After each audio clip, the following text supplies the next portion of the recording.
सबको?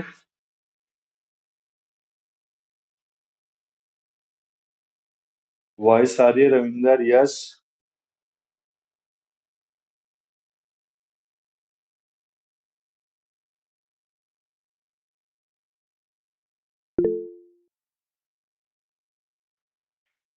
Yes, voice आ रही है। आंसर कोई यस और नो में?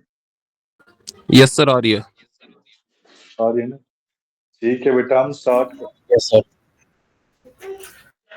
आ रही रविंदर आपको वॉइस? Yes sir. ठीक है बेटा, स्टार्ट करते हैं हम आज का टॉपिक। सो पिछली क्लास में हमने क्या क्या किया था, किसी को आइडिया क्या किया था हमने पिछली क्लास में? पिछली क्लास में हमने क्या कॉन्सेप्ट किया था?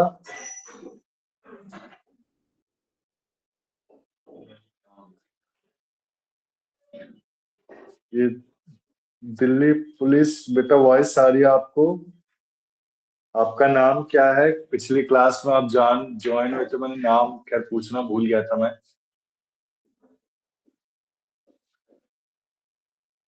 Priyanka Saini. Hello sir, yes आवाज? Yes.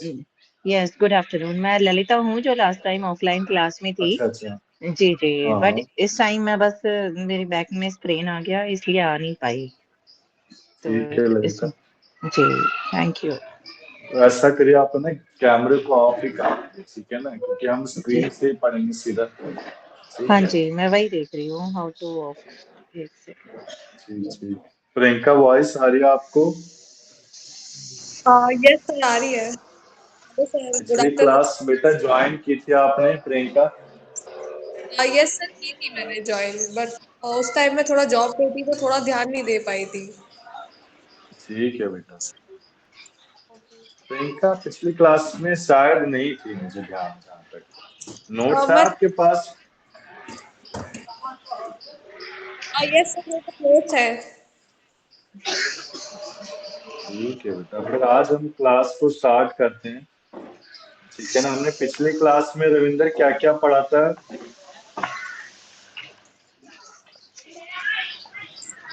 Morning, sir. In last class we studied contract. Like before contract, we studied offer, agreement. consideration, yes yes. acceptance, agreement, and enforceability of agreement, which turns into contract. Very good. Contract and consideration, consideration पढ़ा हमने, और क्या क्या पढ़ा? consideration, acceptance. No consideration is also we studied, sir. Correct correct. और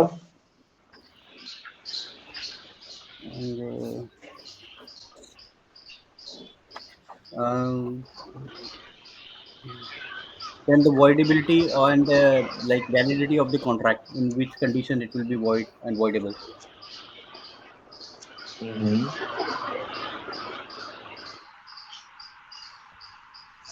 सो देखो बेटा, हम स्टार्ट करते हैं आज का लेक्चर अपना, ठीक है ना। सो सबसे पहले वही इम्पोर्टेंट डिस्कशन आपको पता होना चाहिए कि आप एलएलबी फर्स्ट ईयर में क्या क्या पढ़े, ठीक है ना। तो एलएलबी फर्स्ट ईयर में आपको स्क्रीन दिखाई दे रहा है प्रियंका?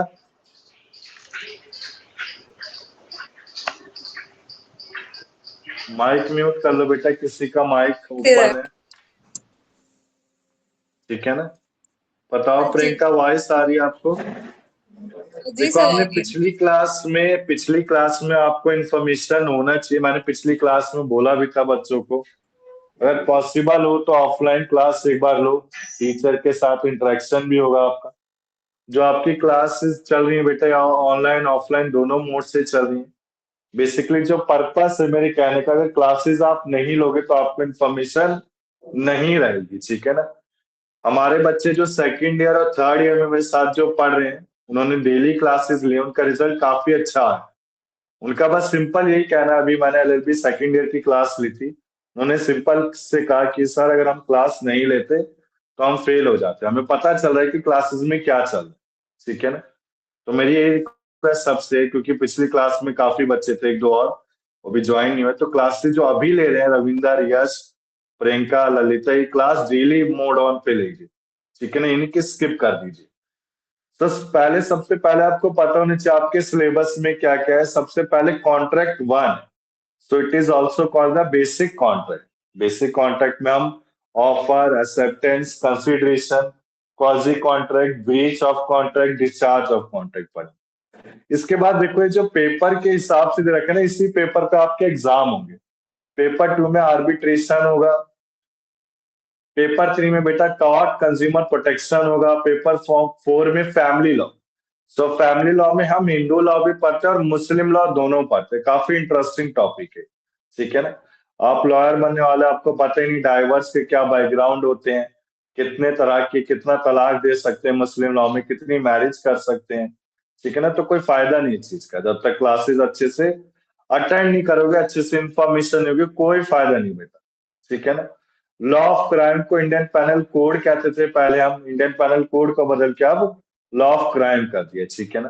फिर आया बेटा कॉन्स्टिट्यूशनल लॉ ऑफ इंडिया आया, फिर लीगल लैंग्वेज आया, ठीक है ना। कॉन्स्टिट्यूशनल लॉ में आपका रिट्स पढ़ेंगे, आर्टिकल्स पढ़ेंगे, ठीक है ना। लीगल लैंग्वेज सबसे इजी पेपर है, आपको उसकी टेंशन नहीं होनी चाहिए। एलएलबी सेकंड ईयर के कुछ सब्जेक्ट हैं, ये मैं दिखा रहा हूं, बस ऊपर से देख लेने हैं, और एलएलबी थर्ड ईयर के कुछ सब्जेक्ट, ठीक है। तो पिछली क्लास में हमने कहां से स्टार्ट किया था? कॉन्टेक्स्ट से स्टार्ट किया था। पेपर मोड आप सबको पता है, एमसीक्यू रहेगा आपका, ठीक है ना, मैंने पिछली क्लास में बता दिया था। एमसीक्यू पेपर मोड करने के लिए आपको फुल नॉलेज होनी चाहिए, फुल नॉलेज के बिना आप पेपर को अटेम्प्ट नहीं कर सकते। एमसीक्यू में कुछ भी पूछा जा सकता है।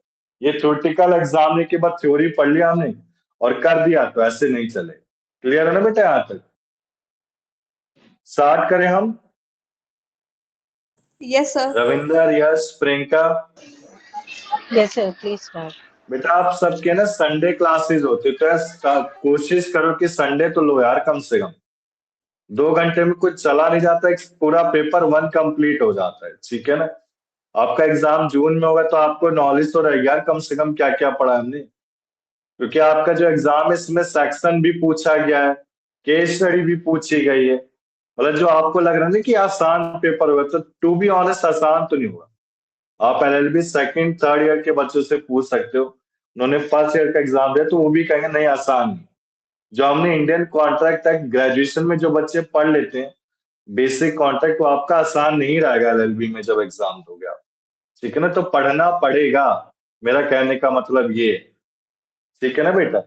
तो देखो कॉन्ट्रैक्ट 1 हम स्टार्ट कर रहे थे। कॉन्ट्रैक्ट 1 में देखो आप, कॉन्ट्रैक्ट 1 सबसे पहले देखो हमने कॉन्ट्रैक्ट 1 में क्या पढ़ा प्रियंका? सबसे पहले आपका किस डेट को ये लाया गया, तो एमसीक्यू में क्वेश्चन पूछा जाता है किस डेट को लाया गया? 1 सितंबर 1872। It is applicable to all of India including Jammu and Kashmir, ठीक है ना। सो एलएलबी फर्स्ट ईयर में हम जो बेसिक कॉन्ट्रैक्ट पढ़ रहे हैं सेक्शन 1 से लेके 75 तक, इसी को एलएलबी सेकंड ईयर में कहां से पढ़ेंगे हम?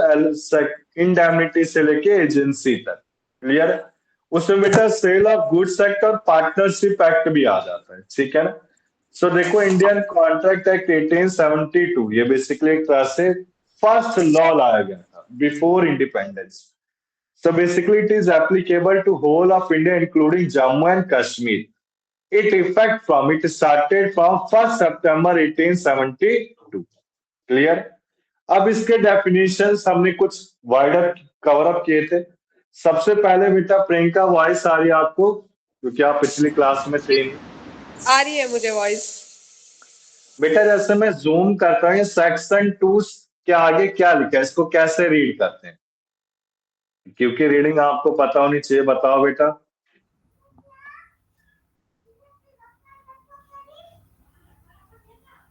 बोलो बोलो बेटा, कैसे करेंगे रीड? माइक म्यूट कर लो रविंदर आप, माइक ऑन है बेटा आपका, हाँ वेरी गुड। बताओ प्रियंका। इसको बेटा रीड करेंगे सेक्शन 2 सब सेक्शन ए। पिछली क्लास में हमने समझा था सेक्शन 2 क्लॉज ए रीड करेंगे। क्लॉज ए भी कह सकते हैं, या फिर सब सेक्शन ए भी कह सकते हैं, ठीक है ना। तो सबसे पहले देखो आपका ऑफर आता है, ठीक है ना। ऑफर में क्या होता है, देखो ऑफर में एक पर्सन ऑफर देता है, जैसे एक फर्स्ट पर्सन ने सेकंड पर्सन को ऑफर दिया, क्या गुड्स एंड गुड्स प्रोवाइड करने का, ठीक है ना। तो जो गुड्स प्रोवाइड किए गए सेकंड पर्सन को, सेकंड पर्सन ने उसे एक्सेप्ट किया। क्लियर है ना यहाँ तक। फर्स्ट पर्सन ने किसको दिया, सेकंड पर्सन को। अब सेकंड पर्सन ने इन रिटर्न यानी कि कंसिडरेशन, कंसिडरेशन किसको दिया, फर्स्ट पार्टी को। क्लियर। तो बेटा हमने बेसिकली कॉन्ट्रैक्ट में क्या पढ़ा था, प्रपोजल को ही ऑफर कहा जाता है। फिर हमने एक्सेप्टेंस पढ़ा, एक्सेप्टेंस क्या होता है। फिर हमने एग्रीमेंट पढ़ा, एग्रीमेंट क्या होता था कि एग्रीमेंट जिसमें ऑफर प्लस एक्सेप्टेंस होता था। इसके बाद देखो valid contract, so basically valid void contract होते थे। वॉइड कॉन्ट्रैक्ट क्या होता था, वॉइड एग्रीमेंट जो एनफोर्सेबल नहीं किसी लॉ से। जैसे मैंने किसी पर्सन के साथ कॉन्ट्रैक्ट किया है कि मैं इस पर्सन का मर्डर कर दूंगा या ड्रग सप्लाई कर रहा हूं, तो बेसिकली आपके क्या होते हैं, वाइड एग्रीमेंट होते हैं, ठीक है। कॉन्ट्रैक्ट क्या होता है, basically it is an agreement enforceable by law, ठीक है ना। तो contract is equal to the agreement plus enforceability. Clear है बेटा, यस प्रियंका, रविंदर, ललिता, क्लियर है आप सबको। हाँ जी सर, Yes, क्लियर sir. है। ठीक है ना। प्रियंका वॉइस आ रही है, जी सर। ठीक है ना। तो देखो वार्ड एग्रीमेंट में हमने क्या पढ़ा था, जो एनफोर्सेबल नहीं है लॉ से, जो एनफोर्सेबल लॉ से होता है उसे वैलिड कॉन्ट्रैक्ट कहा जाता था, ठीक है ना। तो कॉन्ट्रैक्ट बेसिकली सिंपल डेफिनेशन में क्या होता है, एग्रीमेंट प्लस एनफोर्सिबिलिटी, ठीक है। इसके बाद बेटा वाइडेबल कॉन्ट्रैक्ट हमने पढ़ा था। वाइडेबल कॉन्ट्रैक्ट क्या होता है, जो एनफोर्सेबल है। किससे एनफोर्सेबल है, देखो आप, which is enforceable by law at the option of one or more of parties thereto, but not at the option of other or others। कहने का मतलब है which is enforceable by law at the option of agreed party। Voidable contract हमने बेटा coercion, under influence, fraud, misrepresentation में पढ़ा था हमने, ठीक है। सो बेसिकली देखो हर एग्रीमेंट क्या कॉन्ट्रैक्ट होते हैं, नहीं, सारे एग्रीमेंट कॉन्ट्रैक्ट नहीं होते। एग्रीमेंट को कॉन्ट्रैक्ट कब एक राइटफुल रहता है, जो वो एक लीगल ऑब्लिगेशन से बने, यानी कि किसी की मैं अगर फ्री में हेल्प कर रहा हूं तो मेरे लिए वो एग्रीमेंट नहीं है, बट हाँ जिसमें कंसिडरेशन इन्वॉल्व है वो उसको हम कॉन्ट्रैक्ट कह सकते हैं, ठीक है। हमने पिछली क्लास में कवर अप किया था। इसके बाद देखो एग्रीमेंट और कॉन्ट्रैक्ट का डिफरेंस हमने पढ़ा था, इसको आप देख लेना। एसेंशियल एलिमेंट्स हमने कवर अप किए थे, क्या एक कॉन्ट्रैक्ट को बनाने के लिए सबसे पहले एग्रीमेंट होना चाहिए, फ्री कंसेंट होना चाहिए। फ्री कंसेंट कहने का मतलब है, बताओ बेटा ललिता, फ्री कंसेंट क्या था। जी, आप किसी के प्रेशर में कोई कंसेंट ना दें, आप हाँ अपने very good, sound very mind good, के स्टेटस में दे रहे हैं। जी, very good, that very is good, called free excellent consent. बेटा। Thank you. Competency of parties क्या था रविंदर, वॉइस आ रही है आपको, रविंदर बताएंगे आप। Yes, sir. Competency of party is basically they are authorized to carry out that transaction as per हाँ the very good. as allowed under the code. Example of parties are, Sir, for example, if a property is in my name, if my brother sell it off, he is not authorized. He do not have my power of attorney to carry out that transaction, so he's not allowed. Second thing is, like second example could be any minor who carry out the transaction. हाँ yes, तो he is called the incompetent बेटा Ravinder, Incomplete. Yes, ठीक sir. है ना। सो competency of parties में क्या क्या आता था, देखो मैं फिर से बता रहा हूँ जल्दी से। एग्रीमेंट आप सबको पता है, दोनों के बीच में दो पार्टीज होना चाहिए एग्रीमेंट में। ऑफर, देखो एग्रीमेंट में चार चीजें आती हैं, two parties, offer, acceptance, consideration. Clear, ये एग्रीमेंट हो गया।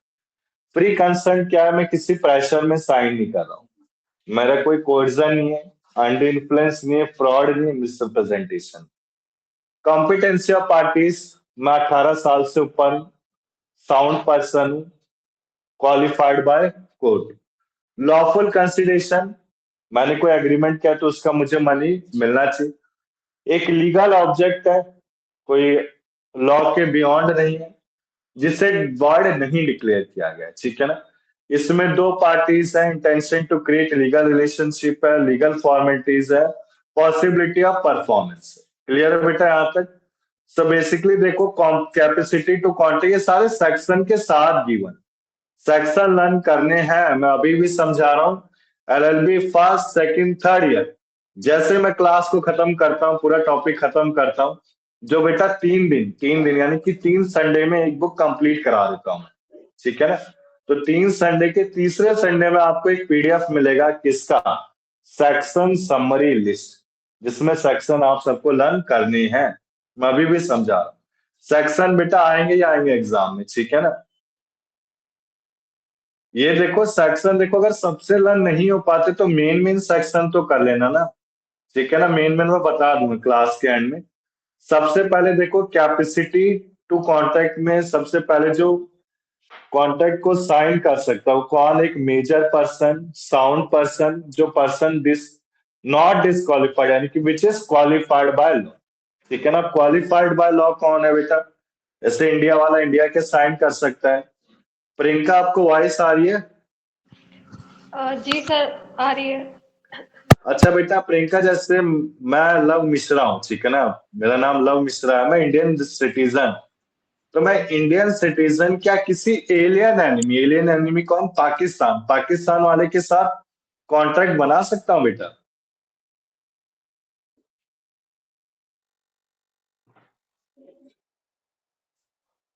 बोलो बेटा प्रियंका, यस और नो सिंपल बोलो बेटा, कोई जी इसमें सर क्या दिक्कत नहीं। बोला अगर आपने, एक बार दोबारा रिपीट करोगे? मैं फिर से बोल रहा हूँ, जैसे कि मैं इंडियन रेसिडेंट हूँ, तो इंडियन रेसिडेंट क्या किसी एलियन एनिमी पाकिस्तान वाले के साथ कॉन्ट्रैक्ट बना सकता है? आई थिंक नहीं। हाँ वेरी गुड, ठीक है ना। क्यों नहीं, क्योंकि क्वालिफाइड बाय लॉ में क्या क्या आते हैं, इंडियन रेसिडेंट्स आते हैं, और डिसक्वालिफाइड बाय लॉ में बेटा फॉरेन सिविलियन आते हैं, ठीक है ना, एलियन एनिमीज आते हैं, ये कॉन्टेक्ट नहीं बना सकता हम इनके साथ। जैसे कोई इंडिया वाला USA चाइना के साथ नहीं बना सकता, कोई इंडिया वाला पाकिस्तान के साथ कॉन्ट्रैक्ट नहीं बना सकता। इसके बाद देखो फ्री कंसेंट आता है, तो फ्री कंसेंट कहने का मतलब है दोनों पार्टीज के बीच में एक फ्री कंसेंट, ठीक है ना, both the parties agrees to do something in the same sense, उसको क्या बोलते हैं, फ्री कंसेंट बोलते हैं। अब एक कंसेंट फ्री आपका एब्सेंट कब कब रहेगा, एक तो कोर्जन में, अंडर इन्फ्लुएंस में, फ्रॉड में, मिसरिप्रेजेंटेशन में, या फिर मिस्टेक में, ठीक है ना। इसके बाद देखो intention to create legal relationship. So basically अगर कोई हस्बैंड प्रॉमिस करता है अपनी वाइफ को नेकलेस देने के लिए, सो बेसिकली कॉन्ट्रैक्ट नहीं है, बेसिकली लीगल रिलेशनशिप कहने का मतलब है उसमें कंसिडरेशन यानी कि मॉनेटरी वैल्यू इंक्लूड होनी चाहिए, परफॉर्मेंस की पॉसिबिलिटी होनी चाहिए, लीगल फॉर्मेलिटीज होनी चाहिए। लीगल फॉर्मेलिटीज यानी कि कोई भी कॉन्ट्रैक्ट बना रहे तो आपका इंडियन स्टैम्प एक्ट 1899 के हिसाब से बनाओ, ठीक है ना। ऑफर में बेटा हमने पढ़ा था टाइप्स ऑफ ऑफर में, general, specific, express, implied. General जो एक जनरल पब्लिक के लिए, स्पेसिफिक जो पर्टिकुलर पर्सन के लिए, एक्सप्रेस यानी कि जो ओरल और रिटर्न है, इम्प्लाइड यानी कि कोड ऑफ कंडक्ट से किया गया। काउंटर कहने का मतलब है जो एक तरह से काउंटर ऑफर कहने का मतलब है जो एडवर्टाइजमेंट में दिया जाता है कि हम एडवर्टाइजमेंट में इतना गुड्स सप्लाई कर रहे हैं, ये एक ऑफर लगा है, सेल लगा है, वो काउंटर ऑफर है। क्रॉस ऑफर जिसमें टर्म्स एंड कंडीशंस होती है। स्टैंडिंग ऑफर क्या होता है, सेम एडवर्टाइजमेंट होता है जो बस एक पीरियड के लिए होता है, जैसे कि 1 महीने के लिए ऑफर है, एक 2 महीने के लिए ऑफर, 1 हफ्ते के लिए ऑफर है, उसे स्टैंडिंग ऑफर कहते हैं। आपकी कुमार की जो क्वेश्चन बैंक प्रोवाइड है उसमें कुछ क्वेश्चन दिए होंगे, उसमें बेटा सब ये मेंशन है कि एसेंशियल ऑफ वैलिड ऑफर क्या है, ये हमने पढ़ा था पिछली क्लास में। आपका एक्सप्रेस हो, इम्प्लाइड हो, स्पेसिफिक हो, जनरल हो, लीगल रिलेशन को क्रिएट करता हो, क्लियर हो, नॉट वेग, वेग मतलब कंफ्यूजिंग, एकदम क्लियर होना चाहिए, कम्युनिकेटेड हो, कोई नेगेटिव कंडीशन ना हो इसमें, ठीक है ना। इसके बाद देखो बेटा हमने एक्सेप्टेंस को पढ़ा था, एक्सेप्टेंस में भी बेसिकली हमने पढ़ा था एक पर्सन जिसने ऑफर किया उसको एक्सेप्ट कर लिया तो उसे एक्सेप्टेंस बोला जाता है। इसमें एसेंशियल्स क्या है, सबसे पहले एब्सोल्यूट अनक्वालिफाइड यानी कि आपका क्वालिफाइड होना चाहिए, एब्सोल्यूट होना चाहिए। एक्सेप्टेंस आपका कम्युनिकेटेड होना चाहिए, एक प्रिस्क्राइब्ड और रीजनेबल मोड में होना चाहिए। Acceptance given reasonable time before the offer lapses यानी कि एक रीजनेबल टाइम्स में, बिना एक टाइम के बीतने से पहले, और ये बेसिकली ऑफर से पहले नहीं होना चाहिए एक्सेप्टेंस, ऑफर देने के बाद इसे एक्सेप्ट करेगा तभी इसे कंप्लीट माना जाएगा, ठीक है ना।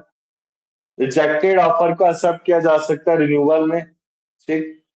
तो बेटा हमने पिछली क्लास में पढ़ रखी है सारी चीजें। इसके बाद देखो communication of offer and acceptance and revocation. So basically against offeror, against offeree अगर रिवोकेशन हो रहा है, ठीक है ना, विड्रॉल और कैंसिलेशन ऑफ ऑफर। रिवोकेशन हमने पढ़ा था बेटा। यस, वॉइस आ रही है आपको?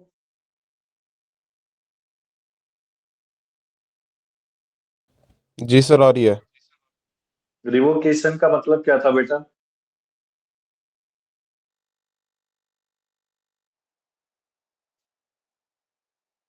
बोलो बोलो, रिवोकेशन का मतलब क्या था?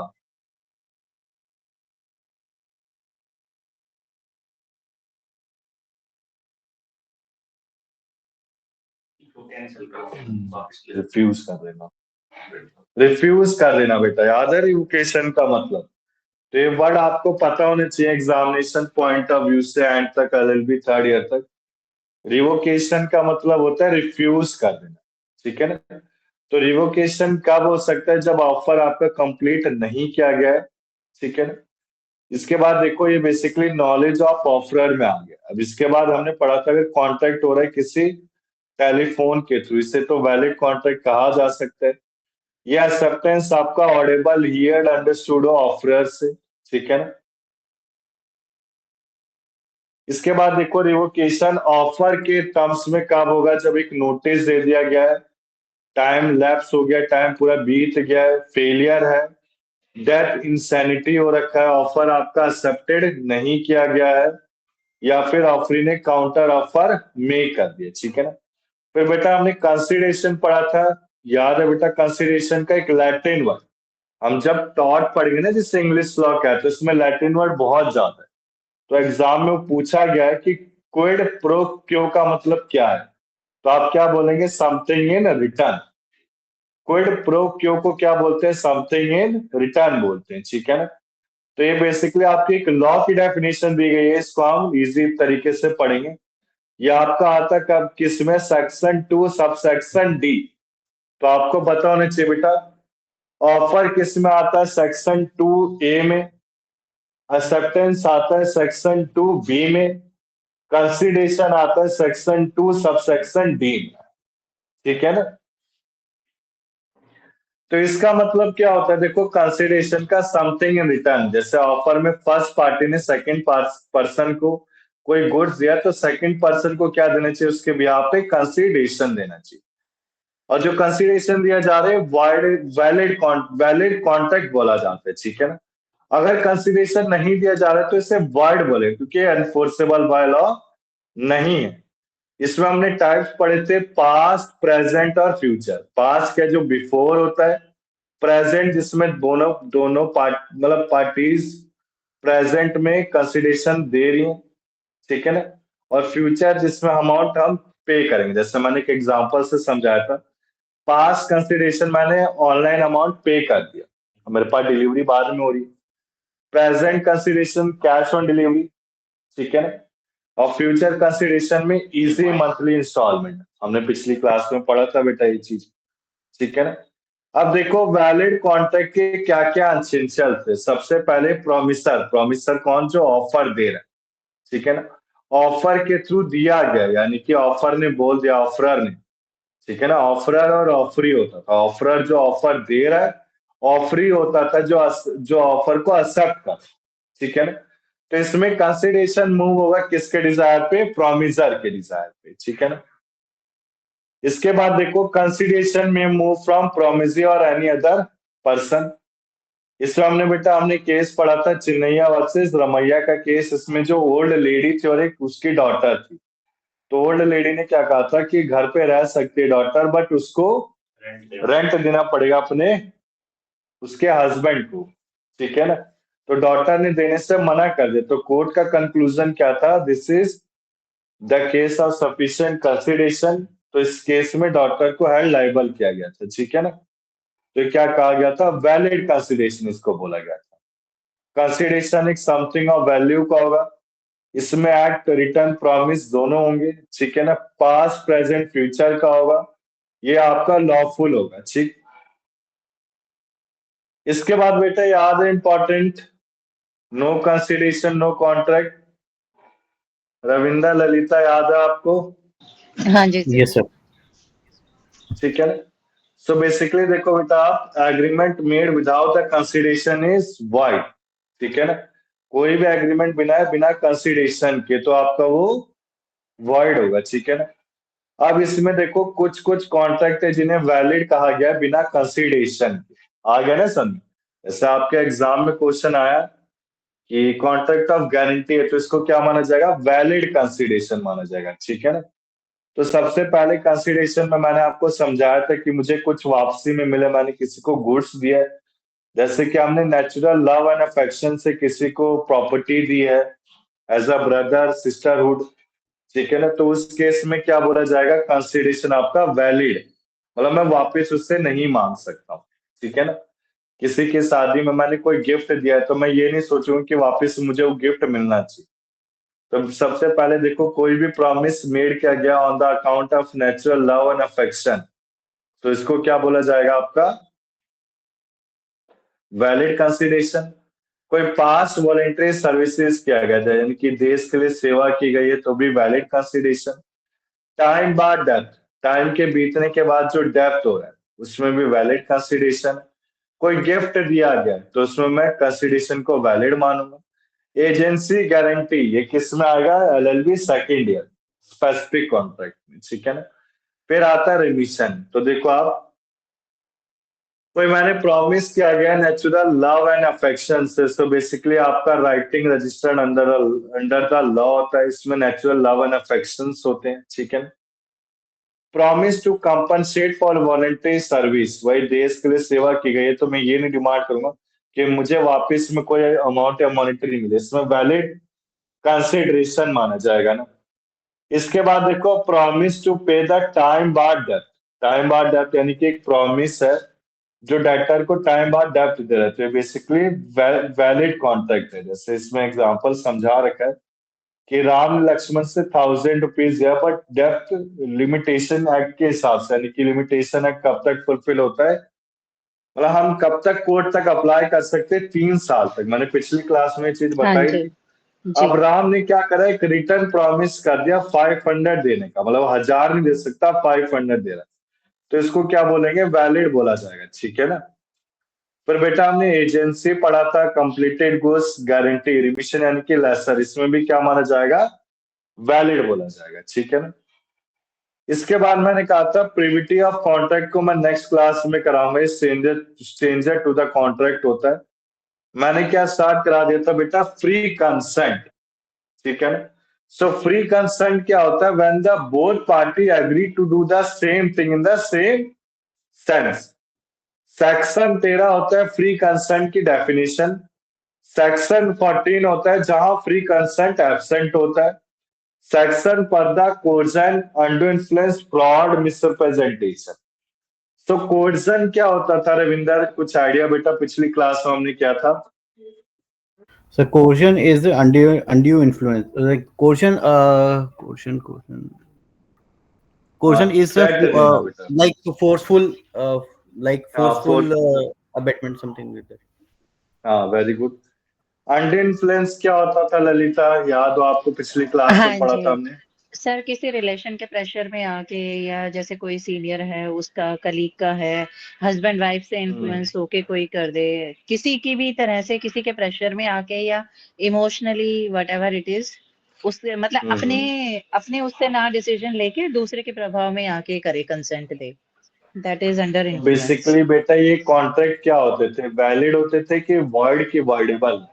नहीं ये सर, वॉइडेबल नहीं, ये वैलिड कॉन्ट्रैक्ट होते हैं, नहीं होते, सॉरी, नहीं नहीं नहीं क्योंकि नहीं हाँ नहीं ये बेटा, नहीं होते वॉइडेबल क्यों? नहीं, वाइडेबल वॉइडेबल है के क्योंकि ये साथ। आप किसी के प्रेशर में आके करते हो, आपकी फ्री कंसेंट हाँ इन्वॉल्व नहीं होती। हाँ, तो इसमें एग्रीड पार्टी क्या कर सकता है? इसे कैंसिल कर इसे सकता कैंसिल कर सकते हैं, दे कैन रिवोक है द और कॉन्ट्रैक्ट। डेमेजेस के लिए जी क्लेम कर सकता है। हाँ हमने जी पढ़ा था पिछली क्लास में। जी जी। प्रियंका, क्लियर है आपको ये चीज? यस सर, क्लियर है। ठीक है ना। तो बेसिकली देखो, आप जब कंसेंट आपका फ्री होता है तो ये फॉलोइंग आपके एब्सेंट होते हैं। सबसे पहले देखो, coercion and influence, fraud, misrepresentation, ये जो केस होते हैं इसमें क्या कहा गया, देखो ध्यान से समझना। इस केस में जो कॉन्ट्रैक्ट है उसे वॉइडेबल माना जाता है। क्या माना जाता है? वॉइडेबल। ठीक है ना। तो कोर्जन है, कोर्जन कहने का मतलब है, मैंने आपको बताया था, कोर्जन क्या होता है? थ्रेटन करना, यानी कि गन पॉइंट से मैंने किसी से साइन कराया कॉन्ट्रैक्ट, तो उसे क्या माना जाता है? कोर्जन। कमिटिंग और threatening to commit any act which is prohibited, forbidden, यानी कि प्रोहिबिटेड, मना किया गया है किसके द्वारा? इंडियन पेनल कोड के द्वारा। तो बेसिकली क्या आपका कोर्जन है। ठीक है ना। इसमें क्या होता है? अनलॉफुल पर्पस होता है प्रॉपर्टी को अपने पास रखने का, कंसेंट लेने का। अब का कोर्जन को कौन कर सकता है? कोई भी कर सकता है। ठीक है ना। इसमें देखो, सबसे पहले हाई प्राइस चार्ज किया जाता है, थ्रेटन है, सुसाइड कमिट करने के लिए प्रोसिक्यूशन होता है। इसका इफेक्ट क्या? देखो ध्यान देना आप बेटा, अगर ये चारों केस आए ना, देखो कोर्जन होता है थ्रेटन करना गन पॉइंट पे, अंडर इन्फ्लुएंस जैसे कि ब्रदर, सिस्टर, गार्डियन, ठीक है ना, चाइल्ड, डॉक्टर, पेशेंट, इनके बीच का जो रिलेशन होता है, रिलेशन में कोई कॉन्ट्रैक्ट साइन किया गया, उससे अंडर इन्फ्लुएंस कहते हैं। फ्रॉड इंटेंशनली एक्ट है, जानबूझ के किया गया। मिस रिप्रेजेंटेशन अनइंटेंशनली एक्ट है। तो ये सारे चारों के चारों केस में क्या होता है? वाइडेबल होता है। यहाँ आता है आपके एमसीक्यू क्वेश्चन में, इसको क्या बोला जाता है? Voidable contract. इसमें agreed party, it is voidable at the option of agreed party. तो एग्रीड पार्टी क्या कर सकते हैं? इसे कैंसिल कर सकता है और डैमेजेस के लिए क्लेम कर सकता है। एग्रीड पार्टी कौन है? जो जबरदस्ती साइन कर रहा है, जो एक तरह से आपका प्लेंटिव जिसे कहा जाता है। ठीक है ना। प्लेंटिव और डिफेंडेंट होते हैं लॉ टर्म में। प्लेंटिव होता है जो मतलब बेकसूर है, जिसकी कोई गलती नहीं, और डिफेंडेंट कौन है? जिसने कोई क्राइम कर रखा है लॉ की टर्म। ठीक है ना। तो एग्रीड पार्टी इसमें कौन होगा? प्लेंटिव होगा। इसे वाइडेबल कॉन्ट्रैक्ट कहा जाता है। तो इसके इफेक्ट देखो आप ध्यान से। सबसे पहले जो एग्रीमेंट है आपका किस पे होता है? Voidable at the option of agreed party. इसके बाद देखो, एग्रीड पार्टी के पास ऑप्शन है, कॉन्ट्रैक्ट को क्या कर सकता है? कैंसिल कर सकता है। कैंसिल करने के बाद वो अपने बेनिफिट को रीस्टोर कर सकता है। ठीक है। तो जो इफेक्ट है वो सबके सेम थे, हमने पिछली क्लास में पढ़ा था। अंडर इन्फ्लुएंस किस में आता है? सेक्शन 16। ठीक है ना। इसमें क्या होता है? अंडर इन्फ्लुएंस में जब एक रिलेशन एग्जिस्ट करता है, किसके बीच में? पार्टीज के बीच में, और जो एक पार्टी दूसरे का अनफेयर एडवांटेज लेना चाहती, तो उसको अंडर इन्फ्लुएंस कहा जाता है। अब इसमें देखो एक डोमिनेटिंग पोजीशन आ जाती है। इसमें देखो हमने पढ़ा था अंडर इन्फ्लुएंस कहाँ कहाँ है? Parent child, doctor patient, trustee beneficiary, religious adviser and disciple, fiance and fiancee. ठीक है ना। और सॉलिसिटर और क्लाइंट। इसके बाद इंडियन कॉन्ट्रैक्ट ने कहा रखा है, इसमें प्रिजम्पशन नहीं होती है लैंडलॉर्ड, टेनेंट, डेटर, क्रेडिटर और हस्बैंड और वाइफ के बीच में। ठीक है। अब इसके इफेक्ट देखो क्या क्या है। जो एग्रीमेंट है आपका वो क्या है? एक वाइडेबल है। एग्रीड पार्टी क्या कर सकता है? कॉन्ट्रैक्ट को कैंसिल कर सकता है। ठीक है ना। और इसमें ये सारे के सारे बेनिफिट को रिस्टोर कर सकते हैं। ठीक, यहाँ तक क्लियर है बेटा? प्रियंका, डाउट है आपको कोई? नहीं सर, ठीक है। बेटा आपने पिछली क्लास ली थी क्या, आपने और सफूगा ने? प्रियंका का मुझे याद नहीं आ रहा। सर मैंने हाफ क्लास ली थी और देन उसके बाद मेरे पास थोड़ा काम आ गया था, तो जाना पड़ गया था। हाँ, सफूका का नाम, मैंने आपका नाम नहीं लिया था बेटा, मुझे ध्यान नहीं है ना। अब देखूंगा मैं, पिछले यूट्यूब में देखूंगा कि किसका नाम किया था मैंने। ठीक है ना। मैं अपनी क्लास खुद भी देखता हूँ यूट्यूब पे, कि जो मेरे अंदर कमी हो और उसको एक्सीलेंस कर सकूं। ठीक है ना। तो देखो आप फ्रॉड में बेसिकली हम, अब देखो प्रियंका लेनी है क्लास। ठीक है ना। आप वर्किंग है तो संडे तो आप सबका ही होता होगा, मुझे ऐसा लगता है। एक्चुअली सर मैं ब्यूटिशियन भी हूँ, तो मेरा संडे को ही काम हम्म, ज्यादा होता है, बट मैं ट्राई हाँ करूंगी जी। कि मैं संडे को क्लास लूँ हर बार। हाँ लो बेटा, समझो मेरी बात। हाँ क्लास को ठीक। लेना है, मैंडेटरी कंडीशन है ये, ठीक है ना। क्लास जब तक लोगे तब तक पता नहीं चलेगा कि क्या पढ़ रहे हैं, ठीक है ना। अब मैं जी आपसे कहता हूँ मैं सीधा एग्जाम देने चला जाऊं तो बेटा मैं दे नहीं पाऊंगा फिर एग्जाम, ठीक है। Right sir. ठीक है बेटा, देखो अब फ्रॉड में बेसिकली फ्रॉड क्या होता है, जो जानबूझ के किया जाता है, intentionally.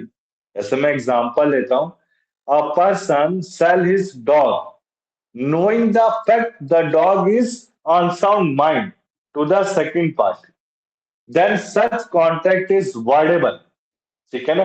It comes under the concept of fraud. Clear है बेटा यहाँ तक। तो बेसिकली कोई पर्सन एक डॉग को सेल कर रहा है, उसे पता है डॉग पागल है, और सेकंड पर्सन उस डॉग को खरीद लेता है, तो ये क्या है, फ्रॉड।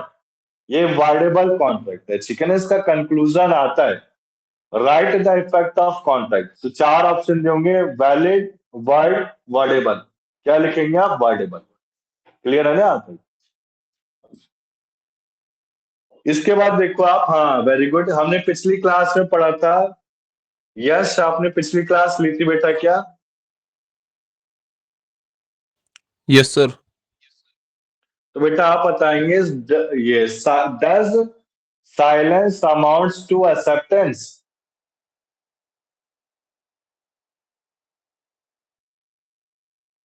बताओ यश, क्या साइलेंस एक्सेप्टेंस को अमाउंट करता है।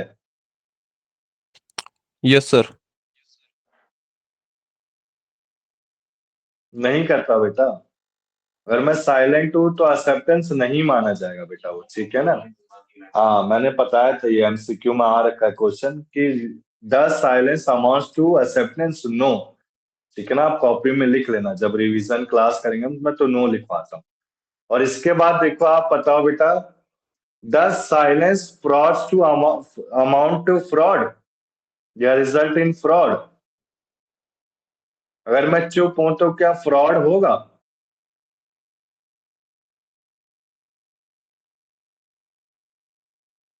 बोलो यस, यस और नो में आंसर करो आप।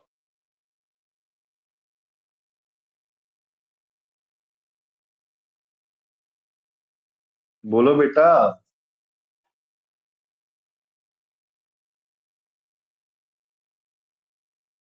रविंदर।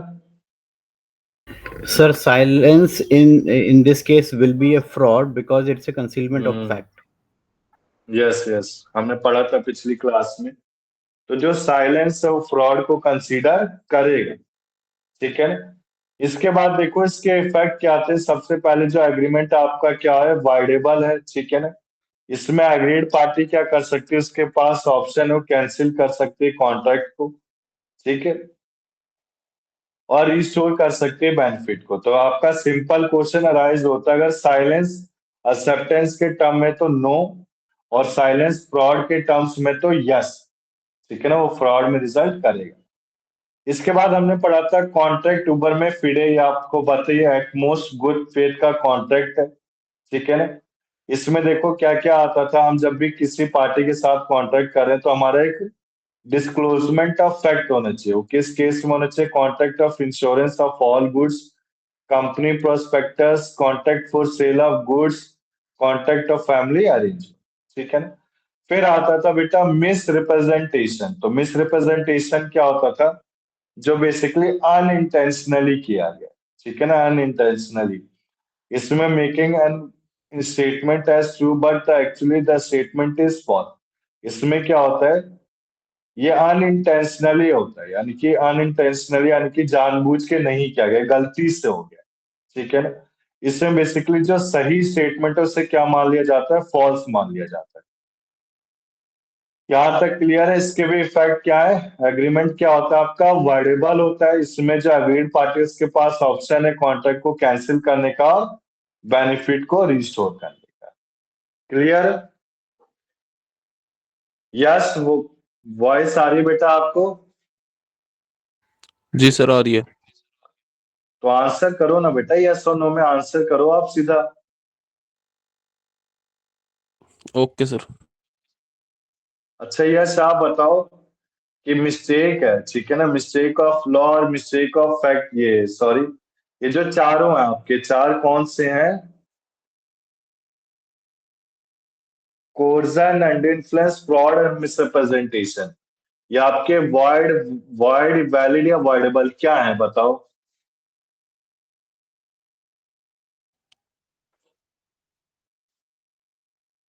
बोलो बेटा यस। सर ये वैलिड है। वाइडेबल है बेटा ये। वाइडेबल है, मैं फिर से बता रहा हूँ, क्वेश्चन एग्जाम में 100% आएगा, हर बार आ रहा है कि अगर ये चारों केस आ गए ना, चारों केस एक केस स्टडी के फॉर्म में पूछे जा सकते हैं।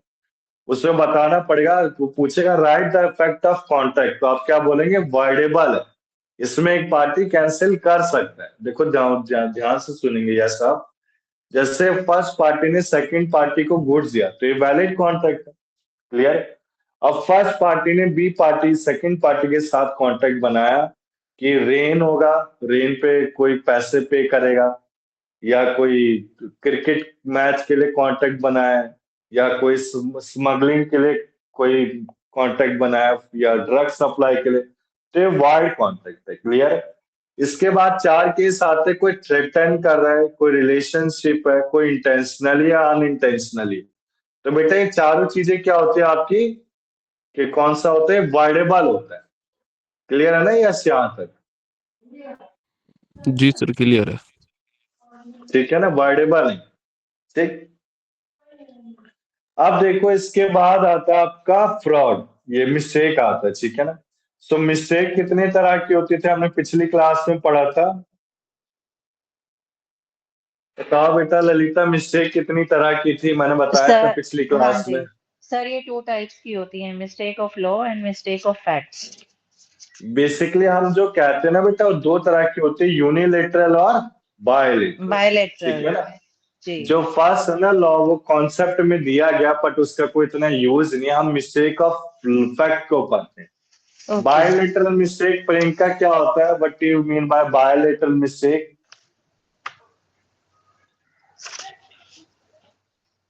प्रियंका वॉइस आ रही है?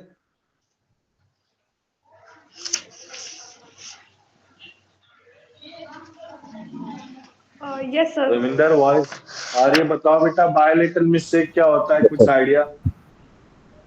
Sir, where both parties are involved हाँ, जिसमें बोथ पार्टी से क्या होता है, कोई आर मिस्टेक मिस्टेक, होता है। हाँ जी, यूनिलेटरल मिस्टेक क्या होता है, जो किसी एक पार्टी एक से, के तो थ्रू एक है। पार्टी से जो मिस्टेक है वो क्या है, वैलिड कॉन्ट्रैक्ट माना जाता है। और जो बायलेटरल मिस्टेक है वो आपका वॉइड वॉइड है, कॉन्ट्रैक्ट, वॉइड है क्लियर। जी। अगर कोई मिस्टेक ऑफ लॉ हो रहा है इंडियन लॉ में तो वैलिड है, फॉरेन के साथ तो वॉइड है, क्योंकि वो वॉइड है नॉट एनफोर्सेबल बाय लॉ, जी। ठीक है ना। अब जी इसके बाद देखो फिर आता है बेटा आपका मिस्टेक ऑफ लॉ, ये बेसिकली सेक्शन 21 है, ठीक है ना। तो इसमें 3 है, देखो ध्यान से हम जी देखेंगे, 3 सेक्शन है, 19, 20 और 21, ठीक है ना। तो यस मिस्टेक ऑफ लॉ में देखो सबसे पहले आता है, एक बार माइक म्यूट कर लो बेटा ललिता आप। जब पार्टी एंटर करता है किसी कॉन्ट्रैक्ट के साथ, उसको नॉलेज नहीं है लॉ की, तो ये बेसिकली कॉन्ट्रैक्ट क्या होता है, वैलिड होता है, ये आपका नॉट वॉइड है, ठीक है ना। तो कॉन्ट्रैक्ट आपका वॉइडेबल कब नहीं होता, जब किसी मिस्टेक ऑफ, बस बेटा एक कॉन्सेप्ट आप ये चीज पढ़ लो, ये चीज पढ़ लोगे इनफ है, क्लियर है ना। आगे चलो मैं, अब आप सब इतने बड़े हो बेटा, आप खुद भी कर सकते हो, ठीक है ना। अब देखो हाँ ये इंपॉर्टेंट है, mistake of fact. So basically अगर कोई बायलेटरल मिस्टेक है, बोथ पार्टी ने मिस्टेक किया, तो एग्रीमेंट क्या आपका वर्ड है। अब मिस्टेक क्या होनी चाहिए, म्यूचुअल होनी चाहिए, कि बहुत दोनों पार्टी ने मिसअंडरस्टैंड कर लिया एक ईच अदर को, ठीक है। इसमें मिस्टेक, बायलेटरल मिस्टेक में क्या क्या आता है, existence, identify, quality, quantity, title, price, possibility, ठीक है ना। यानी कि जो सब्जेक्ट मैटर है उसमें कुछ गलती है, सब्जेक्ट मैटर को पहचाना नहीं गया, सब्जेक्ट मैटर की क्वालिटी में खराबी है। क्वालिटी और क्वांटिटी क्या होता है, क्वालिटी उसके दिखने पे, और क्वांटिटी मेजर्ड इन नंबर्स, ठीक है ना, जिसे मेजर्ड किया जा सकता है नंबर्स में।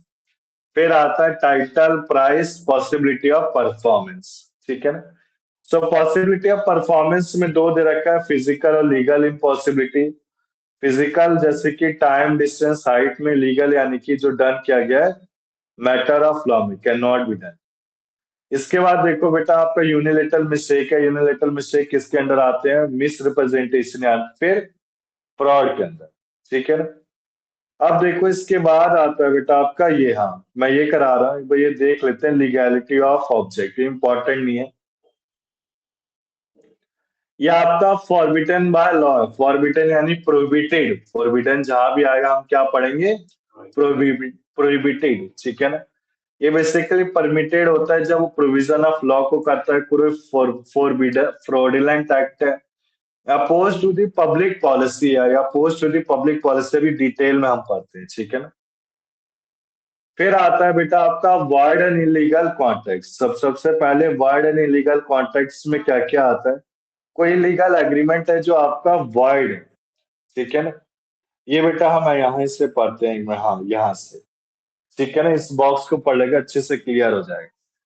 तो वॉइड कॉन्ट्रैक्ट, अगर यह आपसे कोई पूछेगा वॉइड कॉन्ट्रैक्ट क्या होता है, जो एनफोर्सेबल नहीं है, नॉट एनफोर्सेबल बाय लॉ। सबसे पहले ध्यान से समझेंगे, इनकम्पिटेंट पर्सन। इनकम्पिटेंट पर्सन कहने का मतलब है, बताओ। इनकम्पिटेंट मतलब नहीं, इनकम्पिटेंट यानी कि जो बेटा माइनर हो गया, अच्छा हाँ अनसाउंड, हाँ डिसक्वालिफाइड। बताओ बेटा प्रियंका, इनकम्पिटेंट का मतलब क्या समझेंगे हम?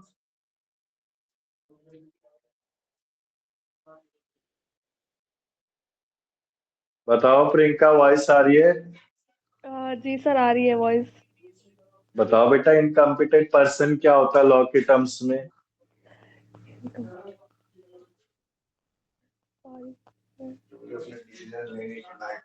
हाँ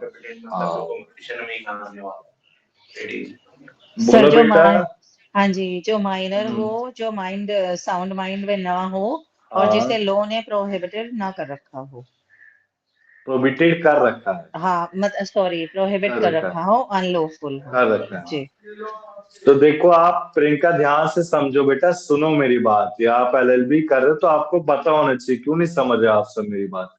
इनकम्पिटेंट पर्सन क्या होते हैं? देखो आप, इनकम्पिटेंट पर्सन जो माइनर है, अनसाउंड माइंड है, या फिर आपका डिसक्वालिफाइड बाय कोर्ट है, जैसे alien enemies, foreign civilian, disaster, desertion कहते हैं जिसे, ठीक है ना, डिजर्शन कहते हैं। तो क्लियर है बेटा प्रियंका यहां तक आपको? जी सर। समझो बेटा, अगर आप मेरे एलएलबी थर्ड ईयर के स्टूडेंट से मिलोगे ना, तो उनको पूरा लॉ अच्छे से समझ आ गए कि लॉ होता क्या है।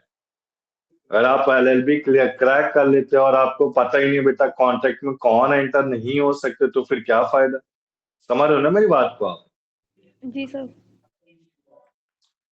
तो देखो आप वाइड एग्रीमेंट्स में क्या क्या आता है। जो एग्रीमेंट्स क्या है, इनकम्पिटेंट पर्सन से है, बायोलेटरल मिस्टेक से किया गया, जिसमें कंसिडरेशन नहीं मिला है, कंसिडरेशन अनलॉफुल है, कंसिडरेशन विदाउट कंसिडरेशन, ठीक है, इसको ऐसे वाइड माना जाता है। ये जो सेक्शन 25 है ना बेटा, वैलिड है। इन्होंने पता नहीं क्यों इधर डाल रखा है, इधर इसको नहीं लेना। एग्रीमेंट मेड विदाउट कंसिडरेशन अभी तो पढ़ा हमने, ये वैलिड है बेटा, ठीक है ना, इसको इसमें मत पढ़ना।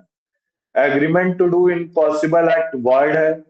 इन रिस्ट्रेंट, रिस्ट्रेंट का मतलब क्या होता है? रुकवाना, किसी के मैरिज को रुकवाना, ट्रेड को रुकवाना, सो बेसिकली क्या है? वॉइड।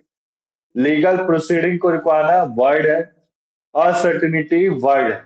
या फिर वेजरिंग, वेजरिंग कॉन्ट्रैक्ट, आज की जो क्लास है बेटा वेजरिंग, कंटिजेंट, क्वाजी कॉन्ट्रैक्ट पे डिपेंड है, ठीक है ना। ये तीनों मैं कराऊंगा आज की क्लास में।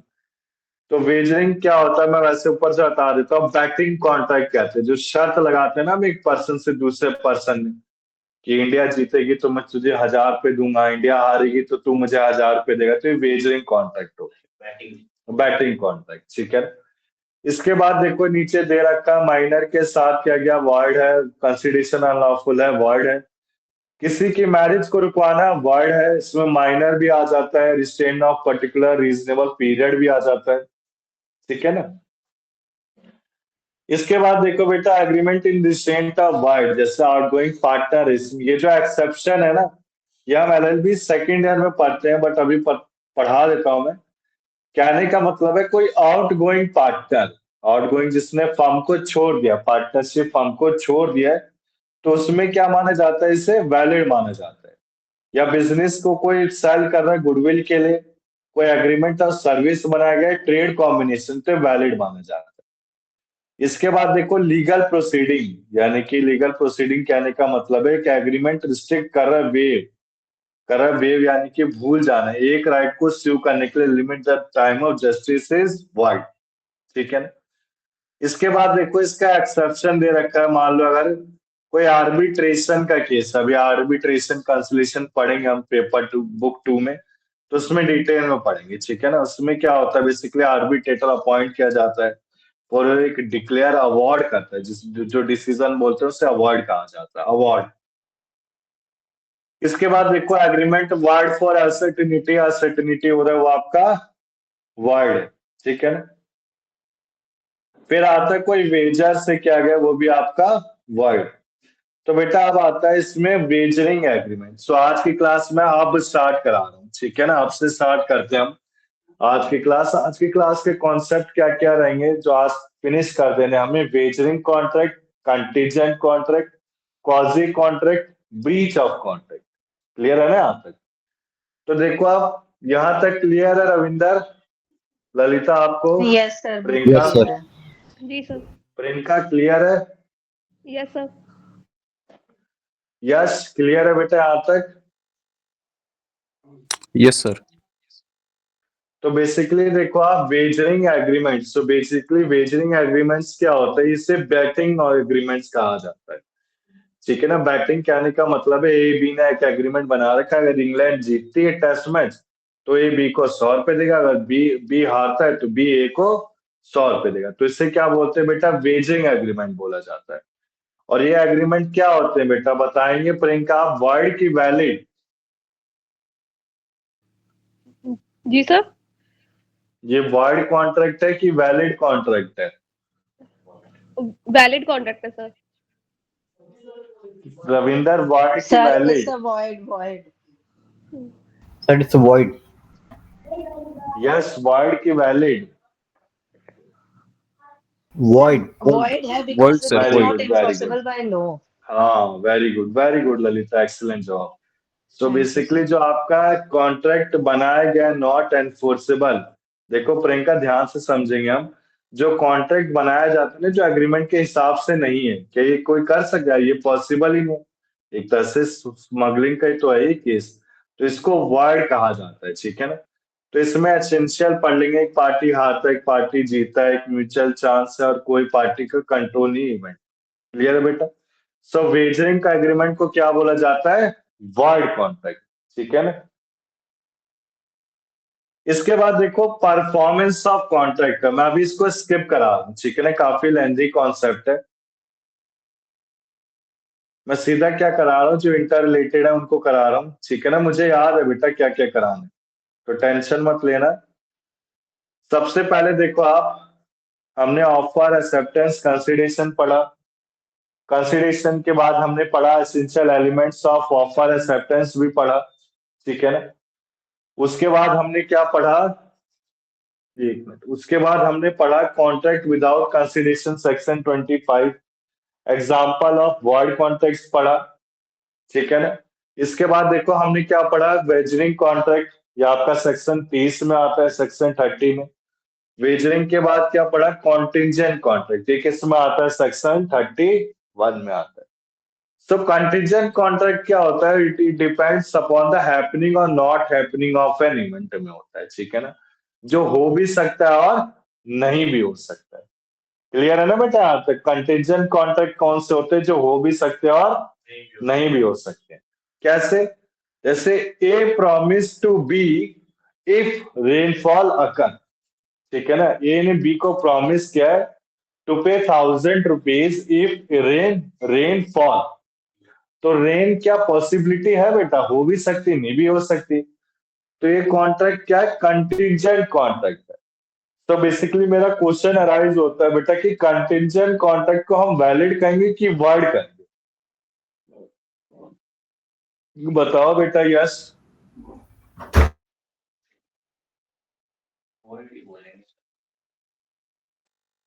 बताओ Yash, Ravinder. Sir, these are valid contract. हाँ वेरी गुड। कहाँ पढ़ा बेटा आपने रविंदर? सर इंश्योरेंस लेते हैं ना, लाइक कार इंश्योरेंस। हाँ हाँ वेरी गुड, अच्छा अच्छा जवाब दिया। ठीक है ना, रविंदर का आंसर है वैलिड कॉन्ट्रैक्ट। हाँ वैलिड ही। तो देखो वेजरिंग कॉन्ट्रैक्ट क्या होते हैं, वॉइड होते हैं, और कंटिंजेंट कॉन्ट्रैक्ट क्या होते हैं बेटा आपके, वैलिड होते हैं। ठीक है ना। सो बेसिकली देखो कॉन्ट्रैक्ट दो तरह के होते हैं, एब्सोल्यूट और कंटिंजेंट कॉन्ट्रैक्ट। एब्सोल्यूट का होता है जिसमें बिना कंडीशन के कॉन्ट्रैक्ट परफॉर्म किया जाता है। कंटिंजेंट कॉन्ट्रैक्ट जो डिपेंड होते हैं किसी इवेंट पे, हैपनिंग पे, जैसे कि इसने वैसा एक एग्जांपल देखे पढ़ेंगे यहाँ बेटा। तो देखो इसमें क्या आ रहा है, वैशालु भाई ने कॉन्ट्रैक्ट किया कि भाभी भाव 5 लाख रुपीज देगा, भाभी भाव हाउस इज बर्न। तो this is the contingent contract. Contract of insurance indemnity guarantee किस में आता है, कॉन्टिजेंट कॉन्ट्रैक्ट में आता है। ठीक है। तो इसके एसेंशियल्स क्या है, सबसे पहले जो इवेंट है वो सर्टेन है, फिक्स नहीं है, वो डिपेंड है, हैपनिंग ऑफ क्वालिटी यानी कि डिपेंड होने, डिपेंड है। परफॉर्मेंस ऑफ कॉन्ट्रैक्ट भी हो सकता है। ठीक है। Enforcement of contract on an event happening यानी कि एनफोर्समेंट होना चाहिए। Enforcement of contract contingent on on event not happening, कहने का मतलब है ये जो रूल्स है ना कंटीजेंट कॉन्ट्रैक्ट के, आपका हैपनिंग और नॉट हैपनिंग दोनों पे बेस्ड रहेगा। एक फ्यूचर कंडक्ट पे डिपेंड रहेगा, लिविंग पर्सन पे। ठीक है ना। अगर आपका कॉन्ट्रैक्ट वाइड है तो बेसिकली किस पे डिपेंड रहेगा, फिक्स टाइम पे डिपेंड रहेगा। जैसे इसमें एग्जांपल दे रखा है, आप इन एग्जांपल को अच्छे से पढ़ सकते हो बेटा। ठीक है ना।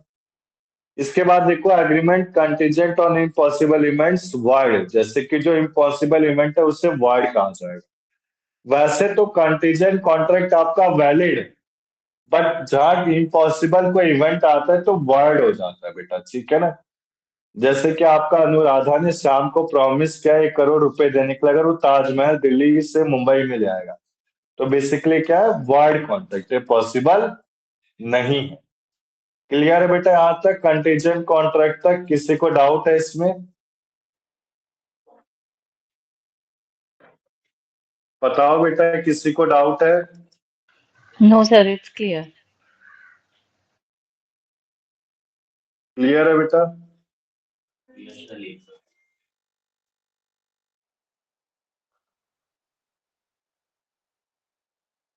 यहाँ तक डाउट नहीं है बेटा? Ravinder, Priyanka, doubt? No sir.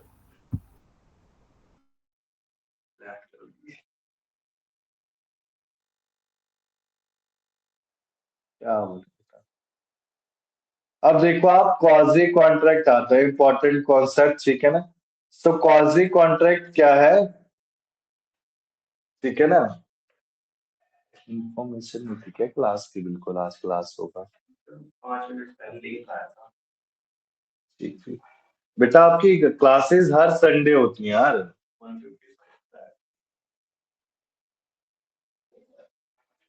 ठीक है ना। हर संडे क्लासेस होती है बेटा ये। ठीक है रविंदर, तो आपको हर संडे ज्वाइन होना है। मुझे लगता है आज बच्चों को इन्फॉर्मेशन नहीं है, ओके तभी सर। क्लास उन्होंने अटेंड नहीं किए। ठीक है ना। ठीक है ललिता। ठीक है, I know sir. Priyanka clear है बेटा, हर संडे क्लासेस होती है, तो आपको क्लास अटेंड करनी है। Okay message sir. आए या ना आए, आपके पास लिंक पहुंच जाया करेगा। और मैं बेटा मतलब एक सजेशन देना चाहूंगा कि जो बच्चे ज्वाइन नहीं क्लास कर रहे, ऐसे वेद व्यास था, सफुगा थी, शुभम था, मुझे याद है पिछली क्लास में। तो बेटा देख, मेरा ये क्या माना है, आप अपना देखो, दूसरे का मत देखो। ठीक है ना। जब आप एलएलबी सेकंड ईयर में जाओगे ना, बच्चे दोबारा से ज्वाइन होंगे, जब फेल होंगे तो उनको खुद ही अटकाने आ जाएगी। ठीक है ना। ऐसे होता है, एलएलबी सेकंड थर्ड ईयर में सब ज्वाइन होते हैं। तो आप अपना देखो, आपको एग्जाम पास करना है, दूसरे का मत देखो, क्लास ले ना ले, उसे कुएं में कूदना है, कूदने दो उसे कुएं में, हमें कोई फर्क नहीं उससे। अब देखो इंपॉर्टेंट कॉन्सेप्ट स्टार्ट करते हैं। हमने वेजरिंग कॉन्ट्रैक्ट पढ़ा, कंटीजेंट कॉन्ट्रैक्ट पढ़ा, तो ललिता आप बताएंगे वेजरिंग कॉन्ट्रैक्ट क्या है, आपका वर्ड है कि वैलिड है? सर मेजरिंग कॉन्ट्रैक्ट तो वैलिड है। वॉइड बेटा, वॉइड, वेजरिंग वॉइड है, ठीक है। वो बैटिंग कॉन्ट्रैक्ट, अभी स्टार्टिंग क्लासेस में मानता हूँ दिक्कतें होती हैं, तो जो वेजरिंग कॉन्ट्रैक्ट आपका क्या है, वो ओ वॉइड है बेटा, वो बैटिंग कॉन्ट्रैक्ट है, यस, ठीक है ना। सॉरी अब बैटिंग, इसके बाद यस। देखो कंटिजेंट कॉन्ट्रैक्ट क्या होता है बेटा, कोई बताएगा मुझे? रविंदर, कंटिजेंट कॉन्ट्रैक्ट तो सर वैलिड था, ये आपने बताया वैलिड, था। हाँ जी ये वैलिड, हाँ क्योंकि वेरी गुड। पॉसिबिलिटी रहती है कि होगा भी नहीं होगा, हाँ दोनों चीजें हैं जी। ठीक है, अगर मान लो कोई इम्पॉसिबल इवेंट हो गया, कोई इम्पॉसिबल इवेंट हो गया, तो ये पॉसिबल है क्या? अगर इम्पॉसिबल इवेंट होता है then it would be, sir impossible में तो वॉइड रहेगा ये, क्योंकि इम्पॉसिबल इवेंट तो हाँ होगा ही वेरी नहीं गुड, ना। अच्छा अच्छा जी बता, अच्छा जवाब दे बेटा। जी। तो बेटा हम स्टार्ट करते हैं अपना नेक्स्ट टॉपिक, कॉजी कॉन्ट्रैक्ट, ठीक है ना। तो आज थोड़ा खत्म करने की कोशिश करेंगे, क्योंकि देखो जो आपका जो लॉ है ना, इसमें एक बुक के साथ दूसरी बुक अटैच है। कहने का मतलब है जो कॉन्ट्रैक्ट पढ़ रहे हो ना, अभी इसमें स्पेसिफिक रिलीफ एक्ट 1963 भी है, वो मैंने पीडीएफ नहीं भेजा, ठीक है ना। मैं आपको नेक्स्ट क्लास में वो पीडीएफ प्रोवाइड कर दूँ, ठीक है ना। तो देखो क्वाजी कॉन्ट्रैक्ट बेसिकली क्या होता है, कुछ आइडिया है बेटा रविंदर आपको इसके बारे में? क्वाजी कॉन्ट्रैक्ट के बारे में आप बताना चाहें तो। नहीं सर, इसके बारे में नहीं पता sir. Quasi contract are the imaginary contract, which are not the actual contract, they are the resembling contract, जो कॉन्ट्रैक्ट को दिखाते हैं, ठीक है ना। कॉन्ट्रैक्ट को बेसिकली दिखाते हैं, ये आपका रियल कॉन्ट्रैक्ट नहीं होते, रिजेंबलिंग कॉन्ट्रैक्ट होते हैं। क्लियर है ना यहाँ तक? जैसे कि ओके सर। इमेजिनरी कॉन्ट्रैक्ट है बेटा, जैसे इमेजिनरी कॉन्ट्रैक्ट कैसे होते हैं मैं आपको समझाता हूँ। जैसे कि हमने बेटा सेक्शन 11 पढ़ा, capacity to enter in the contract, कौन कर सकता है? Major sound person qualified by the law. Suppose that minor, ये इनकम्पिटेंट पर्सन है, माइनर ने अपनी नेसेसरी के लिए कोई लिया, नेसेसरी के लिए क्या करा है, कोई गुड्स लिया है। नेसेसरी क्या होता है? फूड, शेल्टर, घर, खाना और कपड़ा, यही होता है नेसेसरी। तो नेसेसरी के लिए कोई सा भी मटेरियल है, किसी ने माइनर, तो जो नेसेसरी प्रोवाइड कर रहा है उसके साथ उसका एक क्वाजी कॉन्ट्रैक्ट बन गया। आया ना समझ? इमेजिनरी कॉन्ट्रैक्ट बन गया, जो रियल नहीं है, इसे वर्ड मानते हैं। क्लियर है ना बेटा यहां तक? तो देखो आप इसमें क्या समझा रखा है, क्वाजी कॉन्ट्रैक्ट एक इम्प्लाइड कॉन्ट्रैक्ट है, कोड ऑफ कंडक्ट से दिया गया। इम्प्लाइड यानी कि कोड ऑफ कंडक्ट, एक्सप्रेस होता था, रिटर्न या फिर ओरल। सो बेसिकली एक ड्यूटी है किसकी? पार्टी की, जिसमें प्रॉमिस नहीं होता पार्टी का on the basis of contract, ठीक है ना। सो बेसिकली इसमें राइट अवेलेबल किसके पास होगा? स्पेसिफिक पर्सन के पास होगा, पूरे के पूरे होल वर्ल्ड के पास नहीं होता है, ठीक है ना। यहां तक क्लियर है बेटा? सो बेसिकली क्वाजी कॉन्ट्रैक्ट आता है, imaginary contract act as a resembling contract, क्या एक्ट करते हैं? रिजेंबलिंग कॉन्ट्रैक्ट की तरह एक्ट करते हैं, ठीक है ना। इन कॉन्ट्रैक्ट को क्या माना जाता है बेटा? वैलिड माना जाता है, वर्ड नहीं वैलिड माना जाता है, ठीक है ना। अब इसके टाइप्स सही है, एग्जामिनेशन में पूछे जाते हैं टाइप्स, तो मैं टाइप्स को एक एग्जांपल से समझाता रहूंगा, ठीक है ना, फिर आपको समझ में आता रहेगा। कहने का मतलब है सबसे पहले claim for necessity supply to the person who is incompetent to the contract, ये सेक्शन के साथ गिवन, ठीक है ना। कहने का मतलब है कोई नेसेसिटी सप्लाई किया गया पर्सन को, और पर्सन को जो सप्लाई किया गया वो कॉन्ट्रैक्ट के साथ का इनकम्पिटेंट है, इनकम्पिटेंट यानी कॉन्ट्रैक्ट में एंटर नहीं हो सकता है। तो इसमें जिस पर्सन ने उसको सप्लाई किया गया उसका उसके साथ क्या बन गया? क्वाजी कॉन्ट्रैक्ट बन गया, ठीक है ना। एक रियल कॉन्ट्रैक्ट नहीं, क्वाजी कॉन्ट्रैक्ट बना, इमेजिनरी कॉन्ट्रैक्ट। तो इस केस में जिसने नेसेसिटी सप्लाई किया माइनर को, वो क्या कर सकता है?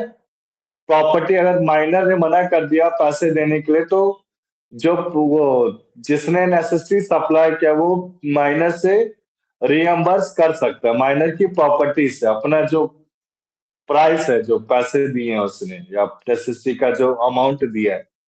तो इसमें एग्जांपल से देखो, क्लेम फॉर नेसेसरी सप्लाइड में एग्जांपल पढ़ेंगे बेटा। पहले हम, गोपाल ने माधव एक माइनर है उसको नेसेसरी सप्लाई किया, ठीक है ना। अब इसमें माइनर ने क्या करा, मना कर दिया, तो इस चीज को क्या बोल सकते हैं हम, वैलिड कॉन्ट्रैक्ट के हिसाब से बोल सकते हैं कि जो गोपाल है, गोपाल कौन है, नेसेसरी सप्लाई कर रहा है, तो गोपाल क्या कर सकता है, माधव माइनर की प्रॉपर्टी से रियम्बर्स कर सकता है। क्लियर है ना बेटा? हाँ, रियम्बर्स कर सकते हैं। ठीक है बेटा, यहाँ पे क्लियर है? प्रियंका क्लियर है आपको? Yes sir. सब क्लियर है। क्लियर है ना बेटा? रविंदर clear? Yes, sir. So basically quasi contract क्या होते हैं, इमेजिनरी कॉन्ट्रैक्ट होते हैं जो रियल में नहीं होते, किसी पर्सन के, एक पर्सन के दूसरे पर्सन के साथ बन जाते। कैसे बनते हैं, कोई मैंने नेसेसरी सप्लाई की, कोई डिलीवरी वाला आया, मैं नहीं था घर पे, तो एक तरह से मेरा डिलीवरी वाले के साथ बन गया। मेरा गुड्स लॉस हो गया तो फाइंडर के साथ बन गया। मैं फाइंडर को जानता थोड़ी ना हूं, मैं ऑनर हूँ प्रॉपर्टी गुड्स का। अब मेरा गुड्स क्या हुआ, गुम हो गया, मोबाइल फोन चोरी हो गया। अब जो चोरी मोबाइल फोन है वो किसी को मिला, तो इस केस में जो ऑनर और एक फाइंडर है उसका कोई कॉन्ट्रैक्ट बना थोड़ी ना, बस एक क्वाजी कॉन्ट्रैक्ट बन गया। ठीक है ना? क्लियर है बेटा? तो इन कॉन्ट्रैक्ट को क्या बोला जाता है, हाँ, वैलिड कॉन्ट्रैक्ट बोला जाता है। क्लियर है ना बेटा? यहां तक कोई डाउट है इसमें? No, sir. ठीक है ना? तो Yes, सबसे sir, पहले clear. देखो, फर्स्ट पॉइंट है, claim for necessary supply to the person who is incompetent to the contract. इसमें क्या है, सप्लायर, जो सप्लायर होता है उसके पास पूरा अधिकार है, वो प्रॉपर्टी ऑफ इनकम्पिटेंट पर्सन से प्राइस ले सकता है। ठीक है ना? इसके बाद देखो सेकंड पॉइंट कह रहा है, payment by the person having some interest in the payment. कहने का मतलब है, इसको मैं एग्जांपल से बताता हूँ बेटा, समझेंगे। देखो, payment by a person having the some interest in the payment. जैसे मैं किसी के घर पे किराए पे रह रहा हूँ, ठीक है ना। अब मैं किसी के घर पे किराए पे रह रहा हूँ, अब उसका house tax, property tax owner pay नहीं कर रहा। क्लियर? तो मैं जिसके घर पे किराए पे रह रहा हूँ, ऑनर पे नहीं कर रहा, तो एक ऑनर का मेरे साथ क्वाजी कॉन्ट्रैक्ट है। ऑनर का मेरे साथ क्वाजी कॉन्ट्रैक्ट हो गया ना। ऑनर मुझे बेशक नहीं जानता, मैं उस जगह पे रह रहा, ठीक है ना। तो मेरी लायबिलिटी बनती है कि मैं उस हाउस टैक्स को पे करूं। तो इस केस में उस जो टेनेंट है उसका एक इंटरेस्ट हो गया ऑनर के प्रॉपर्टी, ठीक है ना। तो इसको क्या बोला जाता है, valid contract, valid quasi contract बोला जाता है। क्वाजी कॉन्ट्रैक्ट वैलिड ही होती है, ठीक है ना। फिर आता है बेटा third point, claim for any benefit received under a non gratuitous act. Non gratuitous act क्या होता है, ये बेसिकली बेलमेंट में आता है बेटा। बेलमेंट में दो एक्ट होते हैं, ग्रेटिचुअस और नॉन ग्रेटिचुअस। ग्रेटिचुअस होता है फ्री ऑफ कॉस्ट, और नॉन ग्रेटिचुअस होता है जिसमें कंसिडरेशन, कंसिडरेशन जब भी मैं बोलूंगा उसका मतलब होता है मॉनेटरी। आ गया ना सर, मनी टर्म इन्वॉल्व। तो basically claim for any benefit received under the monetary terms, इसमें भी बेटा हम क्या लेंगे, कहने का मतलब है कि मैंने अमेजोन से कुछ मंगवाया है, ठीक है ना। अब मैं, मेरे नेबर ने अमेजोन से कुछ मंगवाया, अब अमेजोन डिलीवरी वाला आ गया। अब मेरा नेबर है नहीं, तो मेरे नेबर ने मुझे कहा कि आप ऐसा करो, अमेजोन डिलीवरी वाले को अमाउंट पे कर दो, मैं आपको आके पे कर दूंगा। तो जो मेरा और अमेजोन डिलीवरी वाला है, हम एक दूसरे को जानते तो हैं, बट हमारे बीच में क्या बन गया, कॉजी कॉन्ट्रैक्ट बन गया, तो इसे वैलिड कहा जाए। क्लियर है बेटा? प्रियंका क्लियर है ये चीज आपको? Yes sir. क्लियर है ना बेटा? यहां तक आपको क्लियर है रविंदर, ललिता, ये जी क्लियर है सर, Yes, sir. क्लियर है। इसके बाद देखो, responsibility of finder of goods. Finder of goods मैंने बताया दिया बेटा। मेरा जैसे मोबाइल फोन चोरी हो गया, वो मोबाइल फोन लॉस हो गया, गुम हो गया, वो किसी को मिल गया। अब फाइंडर का मेरे साथ के कोई कांटेक्ट बना था? नहीं बना था। बट क्वाजी कॉन्ट्रैक्ट, क्योंकि फाइंडर तो मुझे ही देगा प्रॉपर्टी, क्लियर है ना, मोबाइल फोन तो मुझे ही मिलेगा। तो बेसिकली मेरा और फाइंडर का क्या बन गया, क्वाजी कॉन्ट्रैक्ट बन गया। अगर मैंने कोई विनिंग अमाउंट दे रखा है, जैसे मेरा मोबाइल किसी को मिलता है तो मैं उसको 1000 रुपये 2000 रुपये दूंगा, 1 लाख रुपए दूंगा, तो इस केस में मुझे वो 1 लाख रुपए देने पड़े। क्लियर है ना बेटा, क्योंकि मेरा उसके साथ क्वाजी कॉन्ट्रैक्ट बन गया।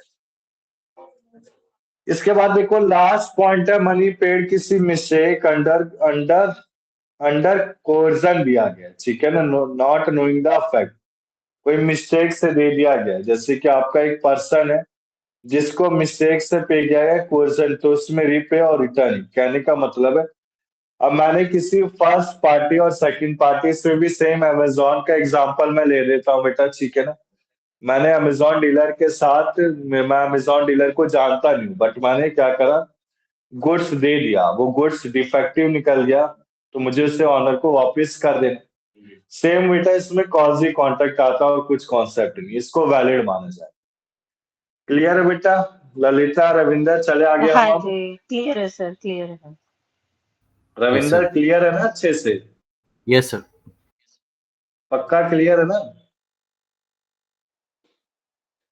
जी सर। क्वाजी कॉन्ट्रैक्ट क्या होते हैं बेटा, वॉइड की valid? They are sir valid valid, contracts. Valid. Valid, very good. और क्वाजी कॉन्ट्रैक्ट का अदर नेम अगर हम कहें तो क्या बोलेंगे, रिजेंबलिंग कॉन्ट्रैक्ट बेटा। रिजेंबलिंग हाँ contracts, very good, resembling imaginary contracts, yes. Very good बेटा, वेरी गुड, एक्सीलेंट, अच्छा जवाब दिया, ठीक है ना। इसके बाद देखो आप,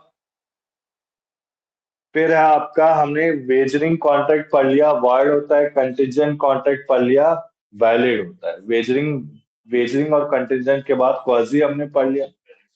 अब क्वाजी के बाद बेटा आपका आता है ब्रीच और डिस्चार्ज। तो मैं आज की क्लास में डिस्चार्ज और ब्रीच करा दूं, फिर आपके दो कॉन्सेप्ट रह जाएंगे, एक प्रिविटिविटी ऑफ कॉन्ट्रैक्ट और परफॉर्मेंस ऑफ कॉन्ट्रैक्ट, फिर कंप्लीट है पीडीएफ, फिर मैं स्पेसिफिक रिलीफ कराऊंगा, ठीक है ना। तो नेक्स्ट क्लास में हम क्या करेंगे बेटा, specific relief, privity of contract और परफॉर्मेंस ऑफ कॉन्ट्रैक्ट, ठीक है ना, यहां तक क्लियर है? Yes, sir. तो बेटा देखो, ब्रीच और डिस्चार्ज का मतलब क्या होता है, रविंद्र आप बताएंगे बेटा, ब्रीच और डिस्चार्ज का मतलब क्या होता है? Breach is like non-fulfillment of obligation of either of the party, Yes. and the discharge is sometimes the consequences of that breach. That party is being discharged from its obligations. Basically, in simple words, we can say it. Breach means breakage, break the contract. ठीक है? Sir, breach And means cheating, by cheating, and discharge means नहीं by नहीं नहीं नहीं natural term. नहीं No. नहीं नहीं ललिता, ये गलत है, गलत है। ब्रीच को चीटिंग नहीं कहते बेटा, ब्रीच का मतलब होता है ब्रेक करना, ठीक है Okay. ना, बीच में मैंने ब्रेक कर दिया। और डिस्चार्ज का मतलब होता है बेटा टर्मिनेट कर देना, खत्म कर देना। Okay. ब्रीच का मतलब तोड़ना और डिस्चार्ज का मतलब खत्म कर देना, खत्म हो गया, ठीक है ना। तो देखो ब्रीच क्या होता है, देखो आपका डिस्चार्ज में क्या क्या आते हैं, देखो पॉइंट, सबसे पहला आता है डिस्चार्ज बाय परफॉर्मेंस, ठीक है ना। डिस्चार्ज बाय परफॉर्मेंस, दो तरह की परफॉर्मेंस होती है, एक्चुअल और अटेम्प्टेड परफॉर्मेंस होती है, ठीक है ना। एक्चुअल में दोनों पार्टीज कर सकते हैं, अटेम्प्टेड में कोई एक पार्टी कर सकता है। मैं अभी ऊपर से बता रहा हूँ, फिर डिटेल में पढ़ेंगे। डिस्चार्ज बाय एग्रीमेंट, एग्रीमेंट के हिसाब से हमने कर दिया। Lapse of time, lapse of time Lalita मतलब क्या था, लैप्स का मतलब क्या था बेटा, हमने पिछली क्लास में पढ़ा था। लैप्स सर कम रहना, मतलब लैप्स उसका बीतना, टाइम निकल जाना, टाइम बीतना, निकल जाना, लैप्स हाँ का जी, मतलब बीत जाना। बीतना, लैप्स ऑफ बीत द जाना, very contract good. Period, yes. And what do you mean by operation of law Lalita? By operation of law, हाँ yes. Sorry sir, I can't recall. Operation of what law, do you mean by operation of law? Operation of law क्या होता है law के through जो चीजें होती हैं वो एज पर लॉ। बेटा? डेथ, इंसैनिटी, ठीक है ना, कोई डेथ हो जी, रहा है, कोई इंसैनिटी ओके हो रहा है, ओके, उसको बोलते हैं ऑपरेशन ऑफ लॉ। तो ऑपरेशन ऑफ आप लॉ, खुद सोचो ना, ओके। किसी पर्सन की डेथ हो गई तो हाँ जी कॉन्ट्रैक्ट सर, वही खत्म हो गया। जी सर, जी सर। मेंटली डिस्टर्ब हो गया, ये सारी चीजें। जी। Discharge by impossibility of performance, यानी हम टास्क को कंप्लीट कर ही नहीं पा रहे, तो डिस्चार्ज हो गया कॉन्ट्रैक्ट। कॉन्ट्रैक्ट कब डिस्चार्ज हो सकता है? उसे बीच में ही तोड़ दिया, खत्म हो गया कॉन्ट्रैक्ट। तो देखो डिस्चार्ज ऑफ कॉन्ट्रैक्ट का मतलब क्या होता है? टर्मिनेशन, खत्म कर। और comes to end, comes to end, contract comes to end हो गया। क्लियर है बेटा प्रियंका यहां तक आपको?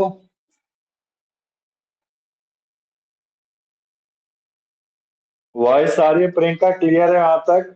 Yes sir. तो बेसिकली देखो आप, सबसे पहले आता है डिस्चार्ज बाय परफॉर्मेंस। परफॉर्मेंस कहने का मतलब है जब कॉन्ट्रैक्ट आपका फुलफिल कर रहा है obligation with in the time और मैनर प्रिस्क्राइब, तो ये कॉन्ट्रैक्ट क्या? डिस्चार्ज।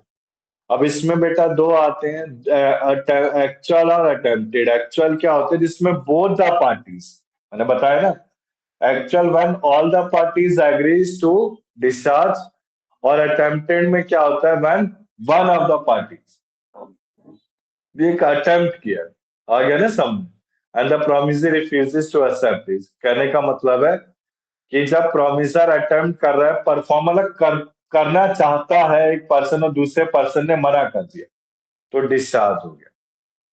इसके बाद बेटा देखो, वेरी इंपॉर्टेंट, एग्रीमेंट के हिसाब से 5 आते, मोस्ट इंपॉर्टेंट है कॉन्सेप्ट, पिछली बार भी आया एग्जाम में। Novation, alteration, rescission, remission, waiver. 5 चीजें, ठीक है ना? 5 चीजों को डिटेल में पढ़ेंगे। इनके कीवर्ड्स मैं नेक्स्ट क्लास में पूछूंगा बेटा आप सबसे, ठीक है ना? नोवेशन का मतलब होता है सब्स्टिट्यूशन, नया ले आना। मतलब मेरा, जैसे मेरा और रविंदर का कॉन्ट्रैक्ट बना था, मैं रविंदर को 1000 रुपए दूंगा, बट मेरे पास पैसे नहीं। मैंने रविंदर को कहा कि भाई मैं तेरे को 200 रुपए दे दूं क्या? कह रहा चल भाई 200 ही दे दे, तू मेरा दोस्त है। तो हाँ, तो इसको नोवेशन कहेंगे। नोवेशन का मतलब होता है substitution, bringing of new contract. Alteration, what do you mean bye alteration? बदलाव, चेंजेस, ठीक है ना? With the consent of all parties. Recession, खत्म कर देना, कैंसिल। रिमिशन, लेसर फुलफिलमेंट करना। वेवर मीन्स भूल जाना, फॉरगोइंग, भूल जाना। रिसेशन मतलब होता है कैंसिलेशन ऑफ कॉन्ट्रैक्ट। रिमिशन मतलब कम अमाउंट को फुलफिल करना, कम अमाउंट को एक्सेप्ट करना, लेसर अमाउंट को एक्सेप्ट करना।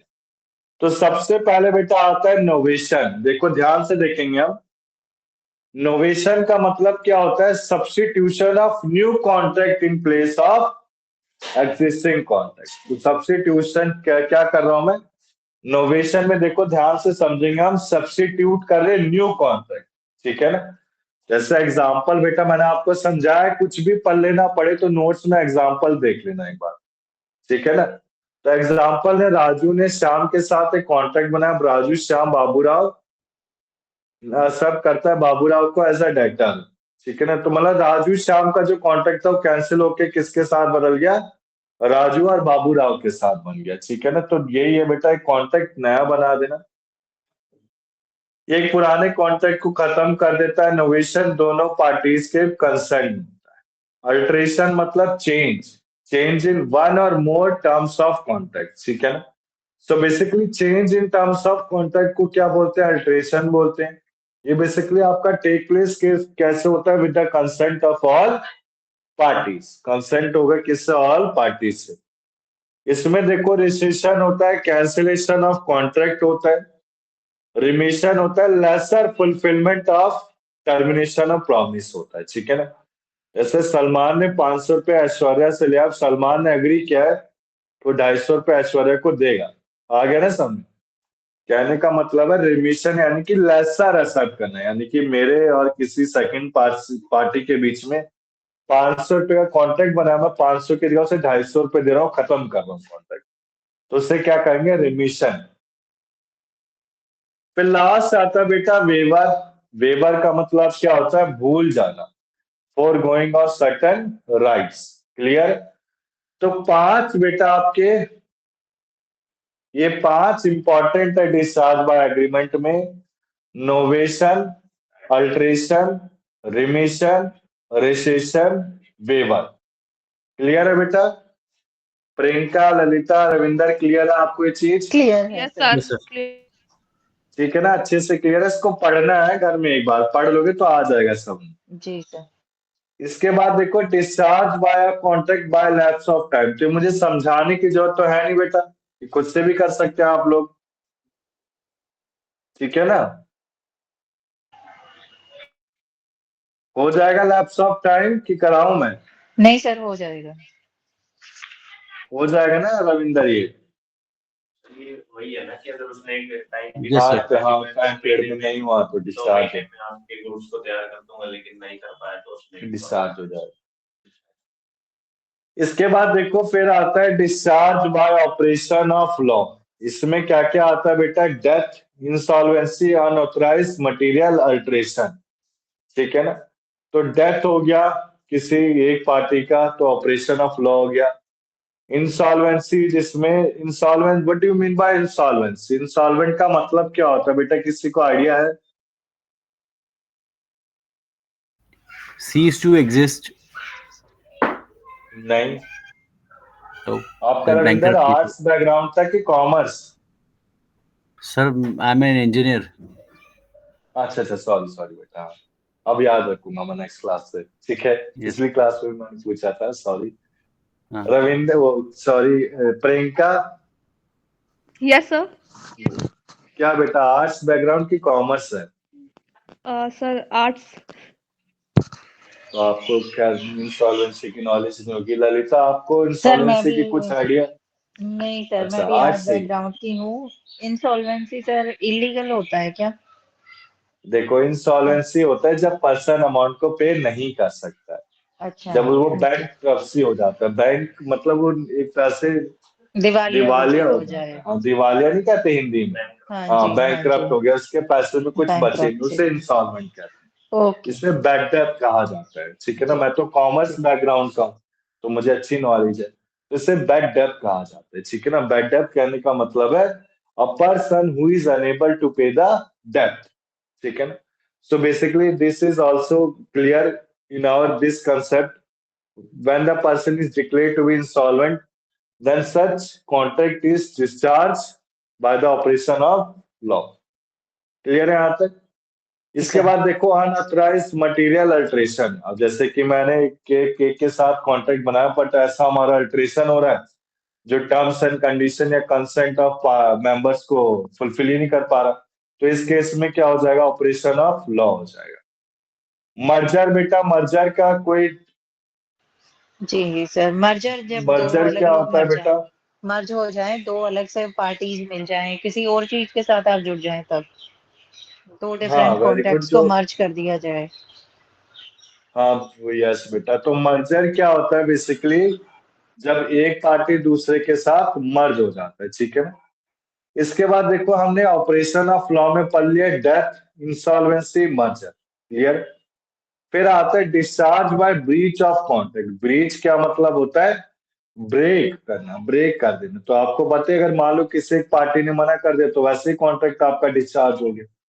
फिर आता है देखो discharge by impossibility of performance, यानी कि परफॉर्मेंस क्या आपका परफॉर्मेंस इम्पॉसिबल, यानी कि वो एक तरह से आपका लॉ के अकॉर्डिंग नहीं है, फोर्सेबल बाय लॉ नहीं, तो ये भी क्या माना जाएगा? आपका डिस्चार्ज माना जाएगा। क्लियर है बेटा यहाँ तक?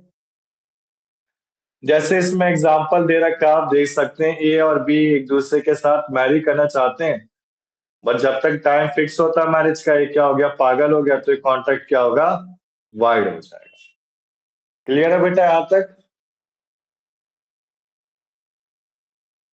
सारे Yes. कॉन्सेप्ट क्लियर है बेटा डिस्चार्ज ऑफ कॉन्ट्रैक्ट में? आज ये आप Yes, सब sir. पढ़ेंगे भी होमवर्क के तौर पे। प्रियंका क्लियर है? Yes sir. Yes sir, clear है। ठीक है ना? उसके बाद देखो डिस्चार्ज ऑफ कॉन्ट्रैक्ट के बाद क्या आता है? ब्रीच ऑफ कॉन्ट्रैक्ट, ठीक है ना? सो ब्रीच ऑफ कॉन्ट्रैक्ट स्टार्ट करते हैं हम नेक्स्ट टॉपिक, ठीक है ना? ब्रीच ऑफ कॉन्ट्रैक्ट के बाद हम क्लास को एंड कर देंगे, ठीक है ना? फिर मैं 2 ही टॉपिक रखूंगा, ज्यादा नहीं कराऊंगा क्लास में, ऐसे भी आज बच्चे कम है। पिछली क्लास में तो बच्चे भरे हुए थे, वहां भी खुश हो गया था, ठीक है ना? पढ़ाने में मजा आ रहा था।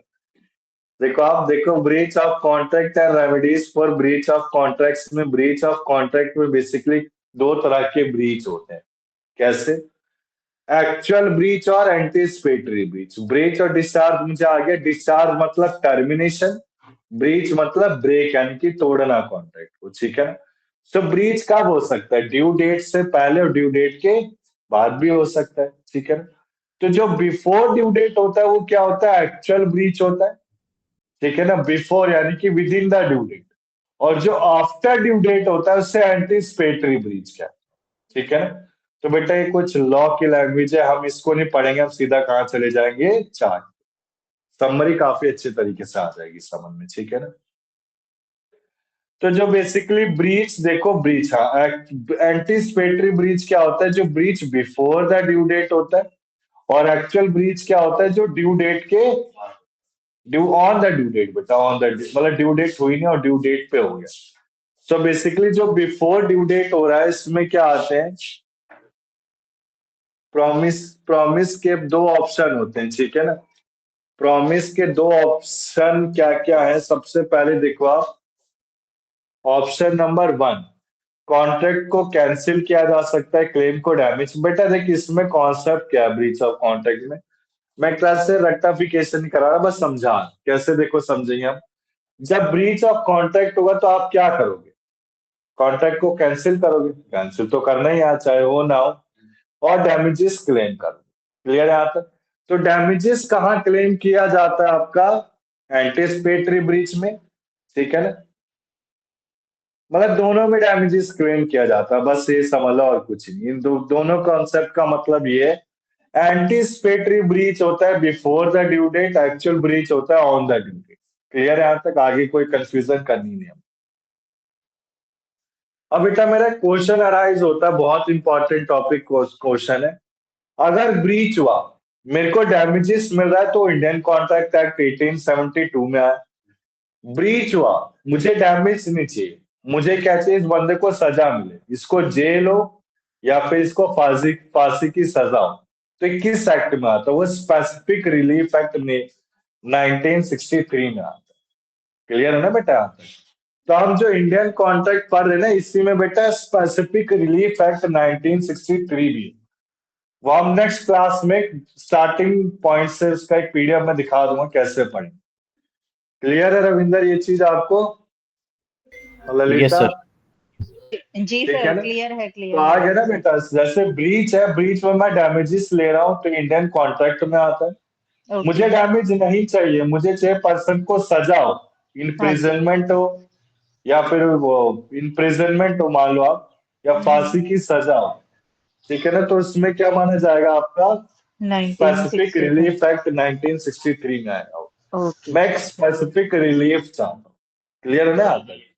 हाँ, और ये होता भी है, ठीक है ना। अब आपने किसी का मर्डर कर दिया तो उसमें आईपीसी की धारा भी लगती है और इम्प्रिजनमेंट भी लगता है, ठीक है ना। तो मुझसे पिछली क्लास में बेटा किसी ने पूछा था कि जैसे हम एलएलबी बनते हैं सर, तो क्या एक ही चीज एप्लीकेबल होती है? मैंने कहा नहीं, सारी चीजें होती हैं बेटा एप्लीकेबल।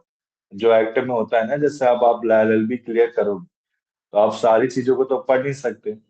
अब जैसे कॉमन में डिस्ट्रिक्ट कोर्ट में लगता हूँ तो मुझसे मेरे पास डाइवर्स का केस आएगा, सेटलमेंट का केस आएगा, इससे ज्यादा क्या आता है? तो उसकी नॉलेज मुझे अच्छे से होनी चाहिए कि हिंदू लॉ में क्या कहता है, कितना कंपनसेशन दिया जाएगा, कितना बेनिफिट दिया जाएगा, वो सारी चीजें पता होनी चाहिए, ठीक है ना।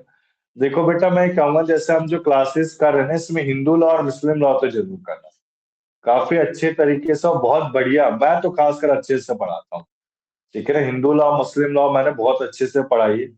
पिछली बार क्या हुआ था, मुस्लिम लॉ में यार आपका सेक्शन ज्यादा पूछ लेते उन्होंने, ठीक है ना।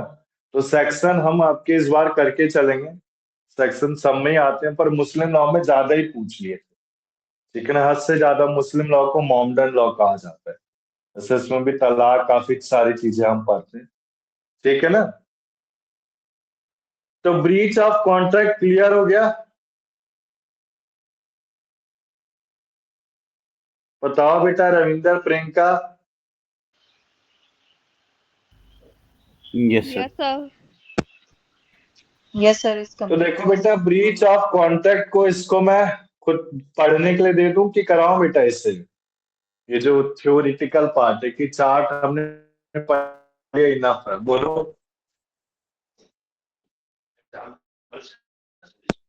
पढ़ने के लिए दे दो sir.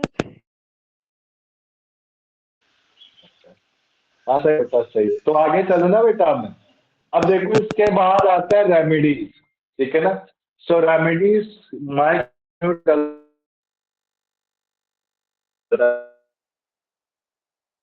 Remedies for breach of contract. Breach, अब मेरे साथ ब्रीच हुआ तो मैं क्या कर सकता हूँ? कॉमन सी बात है, डैमेजेस के लिए स्यू करूंगा, ठीक है ना।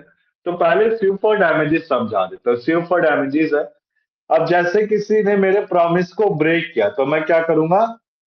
डैमेज के लिए स्यू करूंगा। स्यू का मतलब क्या होता है बेटा? बताओ, स्यू का मतलब क्या होता है? सर उस पे फाइल करना, चीजों को केस फाइल करना। हाँ, कोर्ट केस कर देना, कोर्ट केस कर यस। देना, वेरी गुड। तो स्यू, हाँ देखो, कोर्ट केस कर दे किसके लिए? डैमेजेस के लिए। तो सेक्शन 73 कहता है, ठीक है। बेसिकली डैमेजेस के लिए जो फाइल किया जाता है जब एक पार्टी क्या कर देता है? प्रॉमिस को ब्रेक कर देता है, ठीक है ना। तो इसमें क्लेम कर सकते हैं हम कंपनसेशन फॉर लॉस डैमेजेस। सो ये डैमेजेस आपके पेबल नहीं होते जब abnormal in nature, not in ordinary course of business. So basically जो कॉन्सेप्ट है बेटा, लिक्विडेटेड और अनलिक्विडेटेड, एलएलबी थर्ड ईयर तक परेशान करेगा। लिक्विडेटेड मतलब है जिसे कैलकुलेट किया जा सकता है, ठीक है ना। तो कैलकुलेट जिसे किया जा सकता है बेटा, वो इंडियन कॉन्ट्रैक्ट एक्ट में आ गया, ठीक। अनलिक्विडेटेड जिसे कैलकुलेट नहीं किया जा सकता, अनलिक्विडेटेड जिसे कैलकुलेट नहीं किया जा सकता, ये किस में आएगा बेटा? बताएंगे रविंदर आप, किस एक्ट में आ जाएगा? अभी क्या हमने सेक्शन 73। नहीं एक्ट बेटा, एक्ट। ये बेटा स्पेसिफिक रिलीफ में सर ये आएगा। 1963 के एक्ट में आएगा, स्पेसिफिक फॉर रिलीफ। स्पेसिफिक हाँ रिलीफ। 90 पढ़ेंगे बेटा, हम पढ़ेंगे इसके बाद, यही है, ठीक है ना। तो लिक्विडेटेड डैमेजेस जिसमें पार्टी एग्री कर देता है अमाउंट पेबल के लिए, ब्रीच के लिए, तो वो किस में आ गया बेटा? आपका इंडियन कॉन्ट्रैक्ट में आ गया। बट अगर कोई पार्टी नहीं पे करने से मना कर रहा और उसको कैलकुलेट भी नहीं किया जा रहा, तो कोर्ट क्या करता है? इसको सजा दो अब, ठीक है ना, इसको जेल में डालो या फिर इतने साल की सजा दो। तो बेसिकली स्पेसिफिक रिलीफ एक्ट 1963 में आता है। क्लियर है? फिर देखो फर्स्ट पॉइंट आता है रिसेशन ऑफ कॉन्ट्रैक्ट। रिसेशन हमने पढ़ा था, रिसेशन रिमिशन हमने पढ़ा था। रिमिशन का मतलब क्या था बेटा? Laser fulfilment. रिमिशन का मतलब था लेसर फुलफिलमेंट। रिसेशन का मतलब था कैंसिलेशन, ठीक है ना, कैंसिलेशन। जब एक पार्टी फुलफिल नहीं कर पाती तो दूसरी पार्टी क्या करती है? कैंसिल करती है और रिफ्यूज करती है, ठीक है ना। तो इसमें क्या क्या है? ब्रीच ऑफ कॉन्ट्रैक्ट, मतलब कॉन्ट्रैक्ट अगर ब्रीच हो गया तो मेरे पास रेमेडी क्या? मैं तोड़ दूंगा। रेमेडी तो यही है ना, तोड़ दूंगा, डैमेज लूंगा, स्पेसिफिक परफॉर्मेंस करूंगा, इंजेक्शन करूंगा, क्वांटम मैरिट करूंगा। अभी डिटेल में पढ़ाता हूँ, ठीक है। तो सबसे पहले ब्रेक करूंगा, ब्रेक के बाद डैमेजेस क्लेम करूंगा, ठीक है ना। तो जो ब्रेक है इसमें एक रिसाइंड, ये देखो स्पेलिंग देखेंगे बेटा, RESCIND। इसका मतलब क्या होता है? कैंसिल करना। ये आगे बहुत ज्यादा आएगा, ठीक है ना। रिसाइंड का मतलब क्या होता है? कैंसिल करना, ठीक है ना। क्लियर है बेटा प्रियंका? क्लियर है सर। ठीक है क्लियर ना। सर। फिर देखो sue for damages. Sue for damages हमने पढ़ लिया। डैमेजेस दो तरह के होते हैं, लिक्विडेटेड और अनलिक्विडेटेड डैमेजेस। लिक्विडेटेड होता है जिसे कैलकुलेट किया जा सकता है, ये आपका इंडियन कॉन्ट्रैक्ट एक्ट 1872 में आता है। अनलिक्विडेटेड डैमेजेस होते हैं जिन्हें कैलकुलेट नहीं किया जा सकता, जो स्पेसिफिक रिलीफ एक्ट 1963 में आते हैं, ठीक है ना। फिर देखो स्यू फॉर स्पेसिफिक परफॉर्मेंस, ये वेरी इंपॉर्टेंट है। ये भी किस में आएगा बेटा? आपका स्पेशल रिलीफ एक्ट 1963। मैं चाहता हूं मुझे डैमेज ना मिले, मुझे एक स्पेसिफिक परफॉर्मेंस चाहिए। तो स्पेसिफिक परफॉर्मेंस क्या आता है? इसको जेल में डाल दो, इतने साल की सजा दे दो, वो क्या आ गया? स्पेसिफिक परफॉर्मेंस, ठीक है ना। तो इसमें कहने का मतलब है, अगर पार्टी के साथ कोई ब्रीच और कोई ड्यूटीज को परफॉर्म कर रहा है, तो इस केस में कोर्ट क्या कर सकता है, अपने एग्रीमेंट, यानी कि देखो आप, जैसे कोर्ट का ऑर्डर है, मैं लैंड को परचेज नहीं कर रहा हूं, तो कोर्ट ने क्या बोला, नहीं आपको लैंड परचेज करना ही करना है, तो इस केस में क्या हो गया, स्पेसिफिक परफॉर्मेंस के अंडर आ गया, ठीक है ना। जैसे एग्जांपल देखो भाई, सेम बेटा एग्जांपल लैंड का ये बार बार रिपीट होगा स्पेसिफिक रिलीफ में, कि ए ने डिसाइड किया एक पार्सल ऑफ लैंड बी से खरीदने के लिए, बी ने बेचने से मना कर दिया, तो इसमें कोर्ट बी को ऑर्डर देगा अपनी ड्यूटीज को परफॉर्म करो और लैंड किसको बेचो, ए को बेचो। क्लियर है बेटा, specific performance. Yes sir, clear है। क्लियर है, बताओ बेटा Ravinder, Priyanka. Yes sir. Yes, sir. इसके बाद देखो injection, what do you mean bye injection? So basically it is a concept which is widely or detailed explanation given in specific relief act 1963। तो injection आपका कहाँ दिया गया है, 1963 स्पेसिफिक रिलीफ एक्ट में, हम पढ़ेंगे। तो बेटा बीइंग अ लॉयर हमें पता होना चाहिए इंजेक्शन का मतलब क्या होता है, जस्टिस देता है, ठीक है ना। तो जस्टिस जो देता है, इंजेक्शन क्या होता है, जैसे कि मैं आपको समझाता हूँ। एक फैक्ट्री से वेस्ट डिस्पोजल बहुत निकल रहा है रिवर में, तो कोर्ट का ऑर्डर आया है, कोर्ट गिव जजमेंट को डिग्री बोला जाता है, ठीक है ना। तो कोर्ट की डिग्री है, डिग्री में क्या कहा गया है कि जो वेस्ट डिस्पोजल है उस पर एक इंजेक्शन रोक लगाया गया, ठीक है ना। तो जो रोक लगाया जाता है उसे इंजेक्शन बोला जाता है। Injection are of two form, temporally और परमानेंट या फिर परपेचुअल। क्लियर है, कुछ दिनों के लिए जो रोक लगाया जाता है उसे टेम्पोरली इंजेक्शन बोला जाता है, लंबे समय 1 साल से ज्यादा के लिए जो रोक लगाया जाता है उसे परमानेंट या परपेचुअल इंजेक्शन कहा जाता है। क्लियर है बेटा रविंदर? क्लियर है क्लियर है सर, आपको हाँ ये? जी क्लियर है सर, क्लियर है। तो इंजेक्शन में हमने क्या समझा, it is a basically type of degree. Degree देखो, डिग्री वर्ड लिखा हुआ है, an injection is basically like a degree. Degree मतलब judgement for specific performance, but for negative contract. किसके लिए, नेगेटिव कॉन्ट्रैक्ट लिए। अब नेगेटिव कॉन्ट्रैक्ट क्या, फैक्ट्री वाले क्या गंदा मटेरियल रिवर में फेंक रहे हैं, वो चीज क्या अच्छी है क्या, या कोई कार व्हीकल बहुत ज्यादा पोल्यूशन कर रहा, वो सही है क्या चीज? तो उस समय क्या होता है कि इंजेक्शन लग जाता है, जैसे आपके पोल्यूशन में अभी लगा था, जब ग्राफ 4 पहुंच इतना हाई लेवल पहुंच गया था, तो जो आपके व्हीकल है इसमें ऑड इवन लग गया था, जो डीजल व्हीकल है उनको बंद कर दिया गया था, ठीक है ना। इसी के लिए कहते हैं एकदम कार लो तो सीएनजी या फिर पेट्रोल लो, डीजल लो ही मत कभी भी, ठीक है ना। तो बेसिकली यही आपका इंजेक्शन एक कोर्ट का ऑर्डर होता है जो रिस्ट्रेन करता है, यानी कि रोक लगाता है एक पर्सन को किसी पर्टिकुलर एक्ट करने के लिए, ठीक है ना। तो बेसिकली कोर्ट का एक इंजेक्शन ऑर्डर है कि पार्टी को स्टॉप करता है किसी काम को करने के लिए, ठीक है ना। तो कोर्ट स्टॉप करता है basically commission of an act and mandatory injection to stop the continuous of act that which is unlawful, जो आपका क्या होता है, अनलॉफुल होता है। इंजेक्शन आ गया बेटा, मैंने समझा दिया एक्सप्लेनेशन के साथ, एग्जांपल के साथ। इसे हम स्पेसिफिक रिलीफ एक्ट 1963 में डिटेल में पढ़े। क्लियर, क्लियर है बेटा? किसी को क्लियर Yes, डाउट sir, है clear इसमें? है। कंसेप्ट क्लियर है। अब देखो बेटा, आप समझो मेरी बात, क्वांटम मैरिट, हम लॉयर बनने वाले तो हमें कॉन्सेप्ट पता होने चाहिए यार, ठीक है ना, कॉन्सेप्ट की अच्छी नॉलेज होनी चाहिए। फिर आता है क्वांटम मैरिट। क्वांटम मैरिट क्या होता है, एज मच इज एंड, कहने का मतलब है कॉन्ट्रैक्ट ब्रीच हो गया। अब ब्रीच होने पे देखो, कॉन्ट्रैक्ट के रेमेडीज का ब्रीच मतलब ब्रीच के रेमेडीज क्या है, पहले मैं कॉन्ट्रैक्ट को कैंसिल करूंगा, डैमेजेस लूंगा, स्पेसिफिक परफॉर्मेंस के लिए स्यू करूंगा, इंजेक्शन रोक लगवा दूंगा, इंजेक्शन के बाद क्वांटम मैरिट होता है एज मच एज अर्न, यानी कि जितना मुझे मिल गया। अगर पूरा नुकसान हुआ कोई दिक्कत नहीं, कुछ तो मिला ना मुझे, मेरी जेब में कुछ तो पैसा आया ना, उसको क्वांटम मैरिट कहा जाता है। देखो इसमें क्या होता है, एक पार्टी को दूसरे पार्टी से, मतलब एक पार्टी जब दूसरे पार्टी के साथ प्रिवेंट किया जाता है कि मतलब क्वांटम, अब देखो इसमें क्या क्वांटम मैरिट, टास्क को फुलफिल होने से पहले जो क्वांटम मैरिट दिया जाता है, ठीक है ना। जैसे कोर्ट का डिग्री है, अब जैसे हम सिविल प्रोसीजर कोड में पढ़ेंगे, ठीक है ना। तो सिविल प्रोसीजर कोड में हम बेसिकली क्या पढ़ेंगे एलएलबी सेकेंड ईयर में, कोर्ट में कैसे अप्लाई किया जाता है, क्या प्रोसीजर होता है कोर्ट के लिए, ठीक है।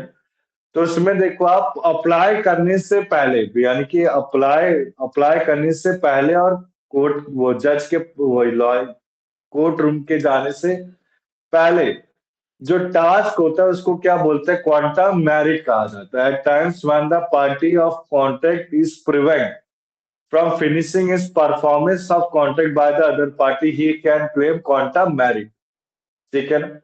कहने का मतलब है इसमें जितना रेमुनरेशन उतना रेमुनरेशन मिल जाता है। He must paid reasonable remuneration from the part of contract, clear है ना बेटा, ऑलरेडी परफॉर्म। यहाँ तक क्लियर है। मतलब यार ब्रीच हो गया, ब्रीच में मुझे कुछ हिस्सा मिल गया कॉन्ट्रैक्ट, ठीक है। Yes sir. यहाँ तक क्लियर है, रेमेडीज सबको आया समझ क्लियर में। है सर। हाँ यस ठीक सर, है। क्लियर है।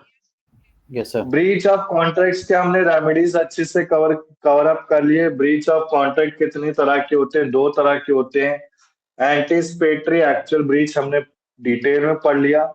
फिर बेटा हमने डिस्चार्ज पढ़ा, डिस्चार्ज टर्मिनेशन होता है, ब्रीच ब्रेकेज होता है। डिस्चार्ज कितने केस के पढ़ लिया हमने, 6 तरह के पढ़ लिए। इसको पढ़ लेना एक बार, एग्जाम में पूछा जाता है, मैं अभी भी बता रहा हूँ पूछा जाते हैं।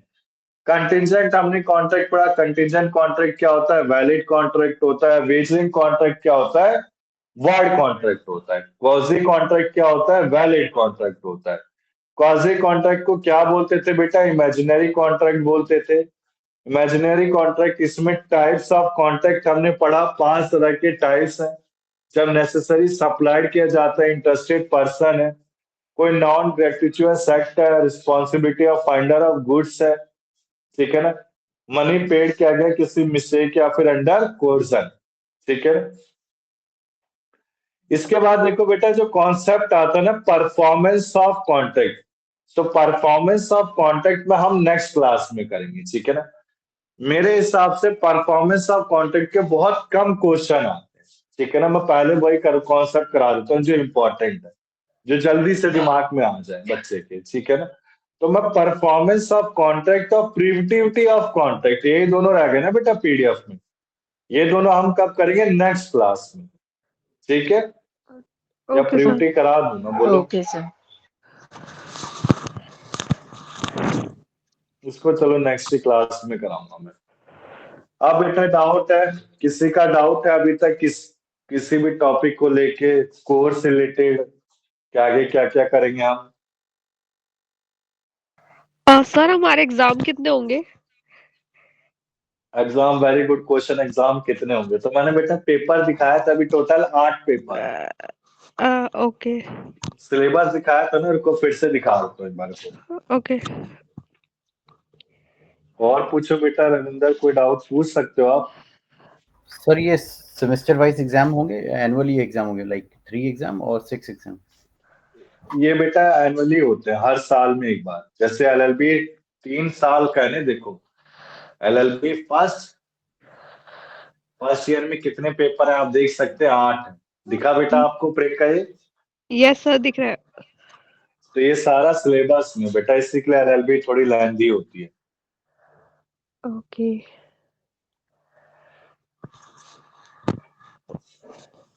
इसके बाद देखो 8 एग्जाम आपको एलएलबी फर्स्ट ईयर में देना है। हम देखो पहला पेपर कर ही रहे हैं, यस सर। इसमें आपको दिखा होगा स्पेसिफिक रिलीफ जुड़ा हुआ है, तो ये मैं कराऊंगा, ठीक है ना। मेरे बिहाफ पे बेटा, मैं एज ए टीचर, मेरे बिहाफ पे कोई आपको प्रॉब्लम नहीं आएगी कि इस लव सर ने कराया नहीं, मैं सब कराता हूँ, ठीक है ना। Okay sir. इसके बाद देखो एलएलबी सेकंड ईयर में बेटा, आपको दिख रहा है रविंदर कितने पेपर हैं? Yes Yes, sir, sir. 8 ही है। तो बेटा 8 में मैं टैक्सेशन लॉ कराता हूँ। कॉमर्स बैकग्राउंड का हूँ, काफी अच्छी नॉलेज है, ठीक है ना। कंपनी सेक्रेटरी मेरी क्लियर है, तो मैं पेपर 8 टैक्सेशन लॉ कराता हूँ, ठीक। इसके बाद देखो एलएलबी थर्ड ईयर में कितने हैं, 8 दिखा बेटा एग्जाम। आपको? तो समझ में आ गया कितने कितने एग्जाम होंगे। जी हर एक सर। दिन में एक एक एग्जाम होता है बेटा। मैं आप जब फाइनल में पहुंचेंगे तो मैं सारे डाउट क्लियर करूंगा। इधर हमारे पास फर्स्ट सेकंड थर्ड ईयर में तीनों ईयर को पढ़ाता हूँ ना, संडे हर संडे क्लास होती है मेरी, तो मैं हर चीज डिटेल में उनकी क्लियरिफाई कर देता हूँ। जैसे आपका जो एग्जाम है वो 8 एग्जाम है, तो एक दिन में एक एग्जाम नहीं होगा, हर दिन में अलग अलग एग्जाम होंगे। क्लियर है? क्लियर है क्लियर बेटा है यहाँ तक? जी ये सर। एग्जाम आपको कहाँ देने जाना होगा? मथुरा में देने जाना होगा। अगर आप चाहते हो कि मैं एग्जाम पेपर दिखाऊं तो मैं वो भी दिखा सकता हूँ। जी सर, एक बार दिखा दीजिए। दिखा दूं? रविंदर, ललिता, देखना एग्जाम पेपर क्या आपको? ठीक है सर, दिखा दीजिए, नो इश्यूज। Yes, sir. देखो दिखाए, चलो दिखा देता हूँ। पूरा पेपर बेटा एमसीक्यू है, एक बार मेरे को स्क्रीन बंद करना पड़ेगा, फिर मैं एक बार देख के दिखाता हूँ। तब तक कोई डाउट है किसी का, पूछ सकता है मुझसे।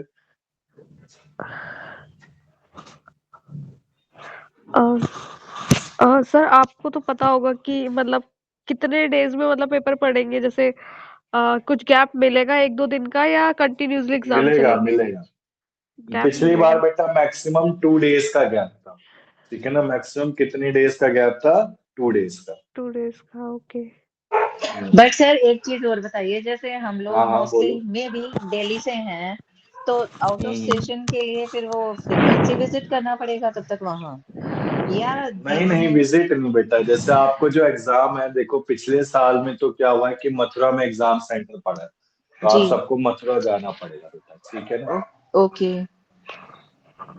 ठीक बट है, अगर तो गैप होता मथुरा। है तो वो हमारे ऊपर है कि वहां स्टे करें या वापस आए। मैम ने बताया था कि कुछ असाइनमेंट्स वगैरह भी होते हैं इसमें, तो प्रैक्टिकल्स हाँ तो वो प्रैक्टिकल्स क्या बेटा? प्रैक्टिकल्स में होता है कि प्रैक्टिकल, हाँ वेरी गुड क्वेश्चन। हितेश ने पूछा हमसे क्लास में।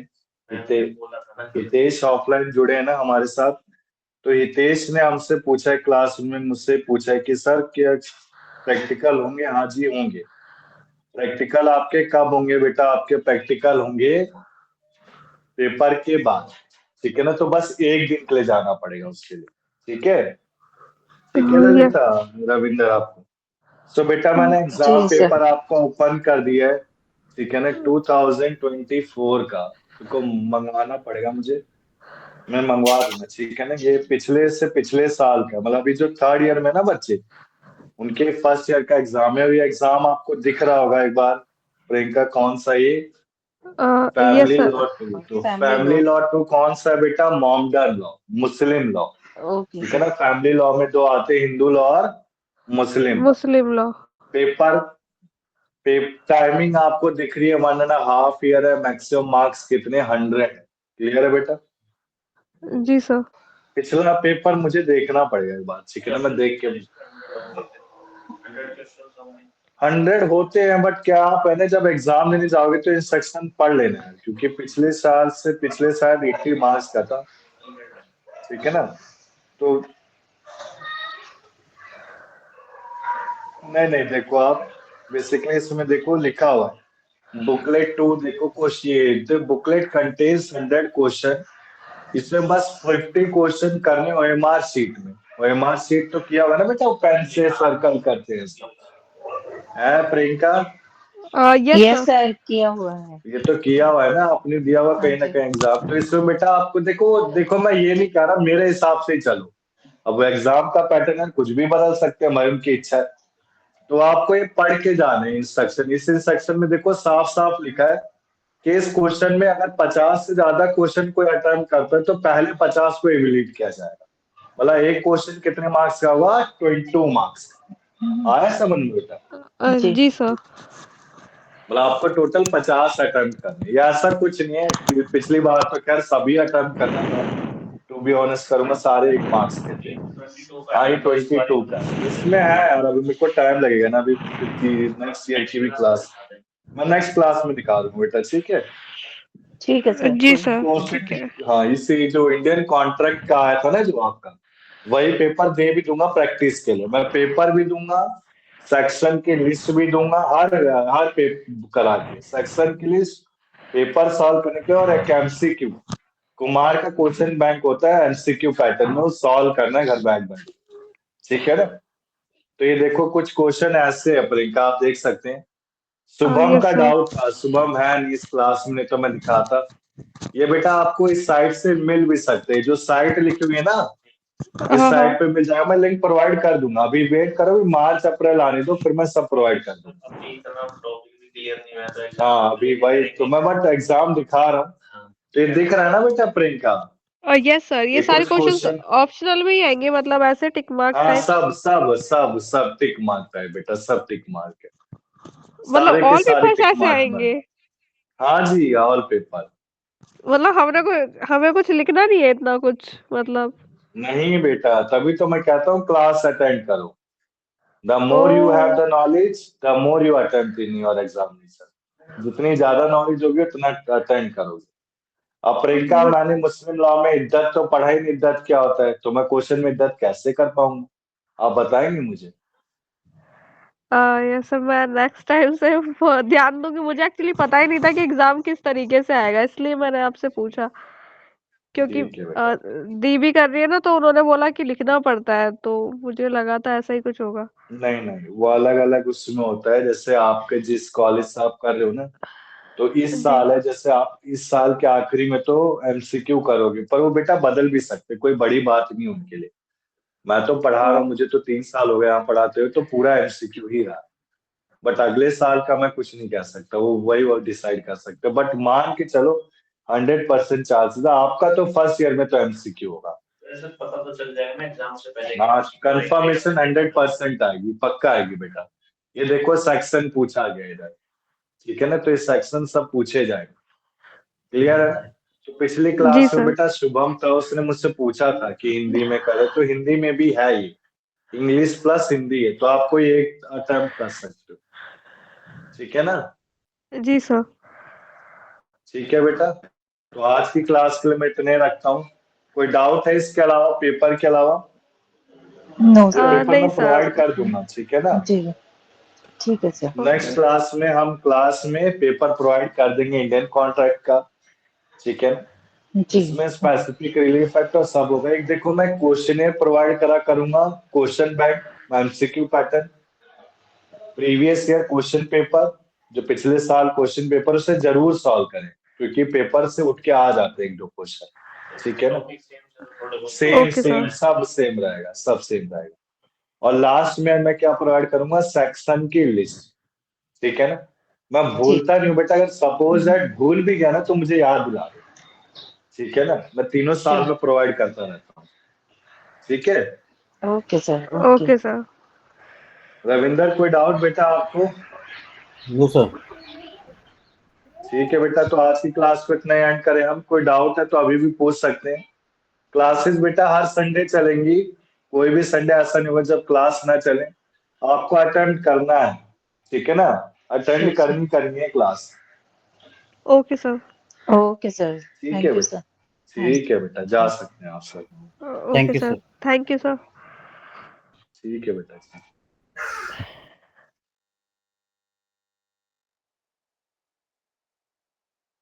नहीं तो नहीं आएगा सर।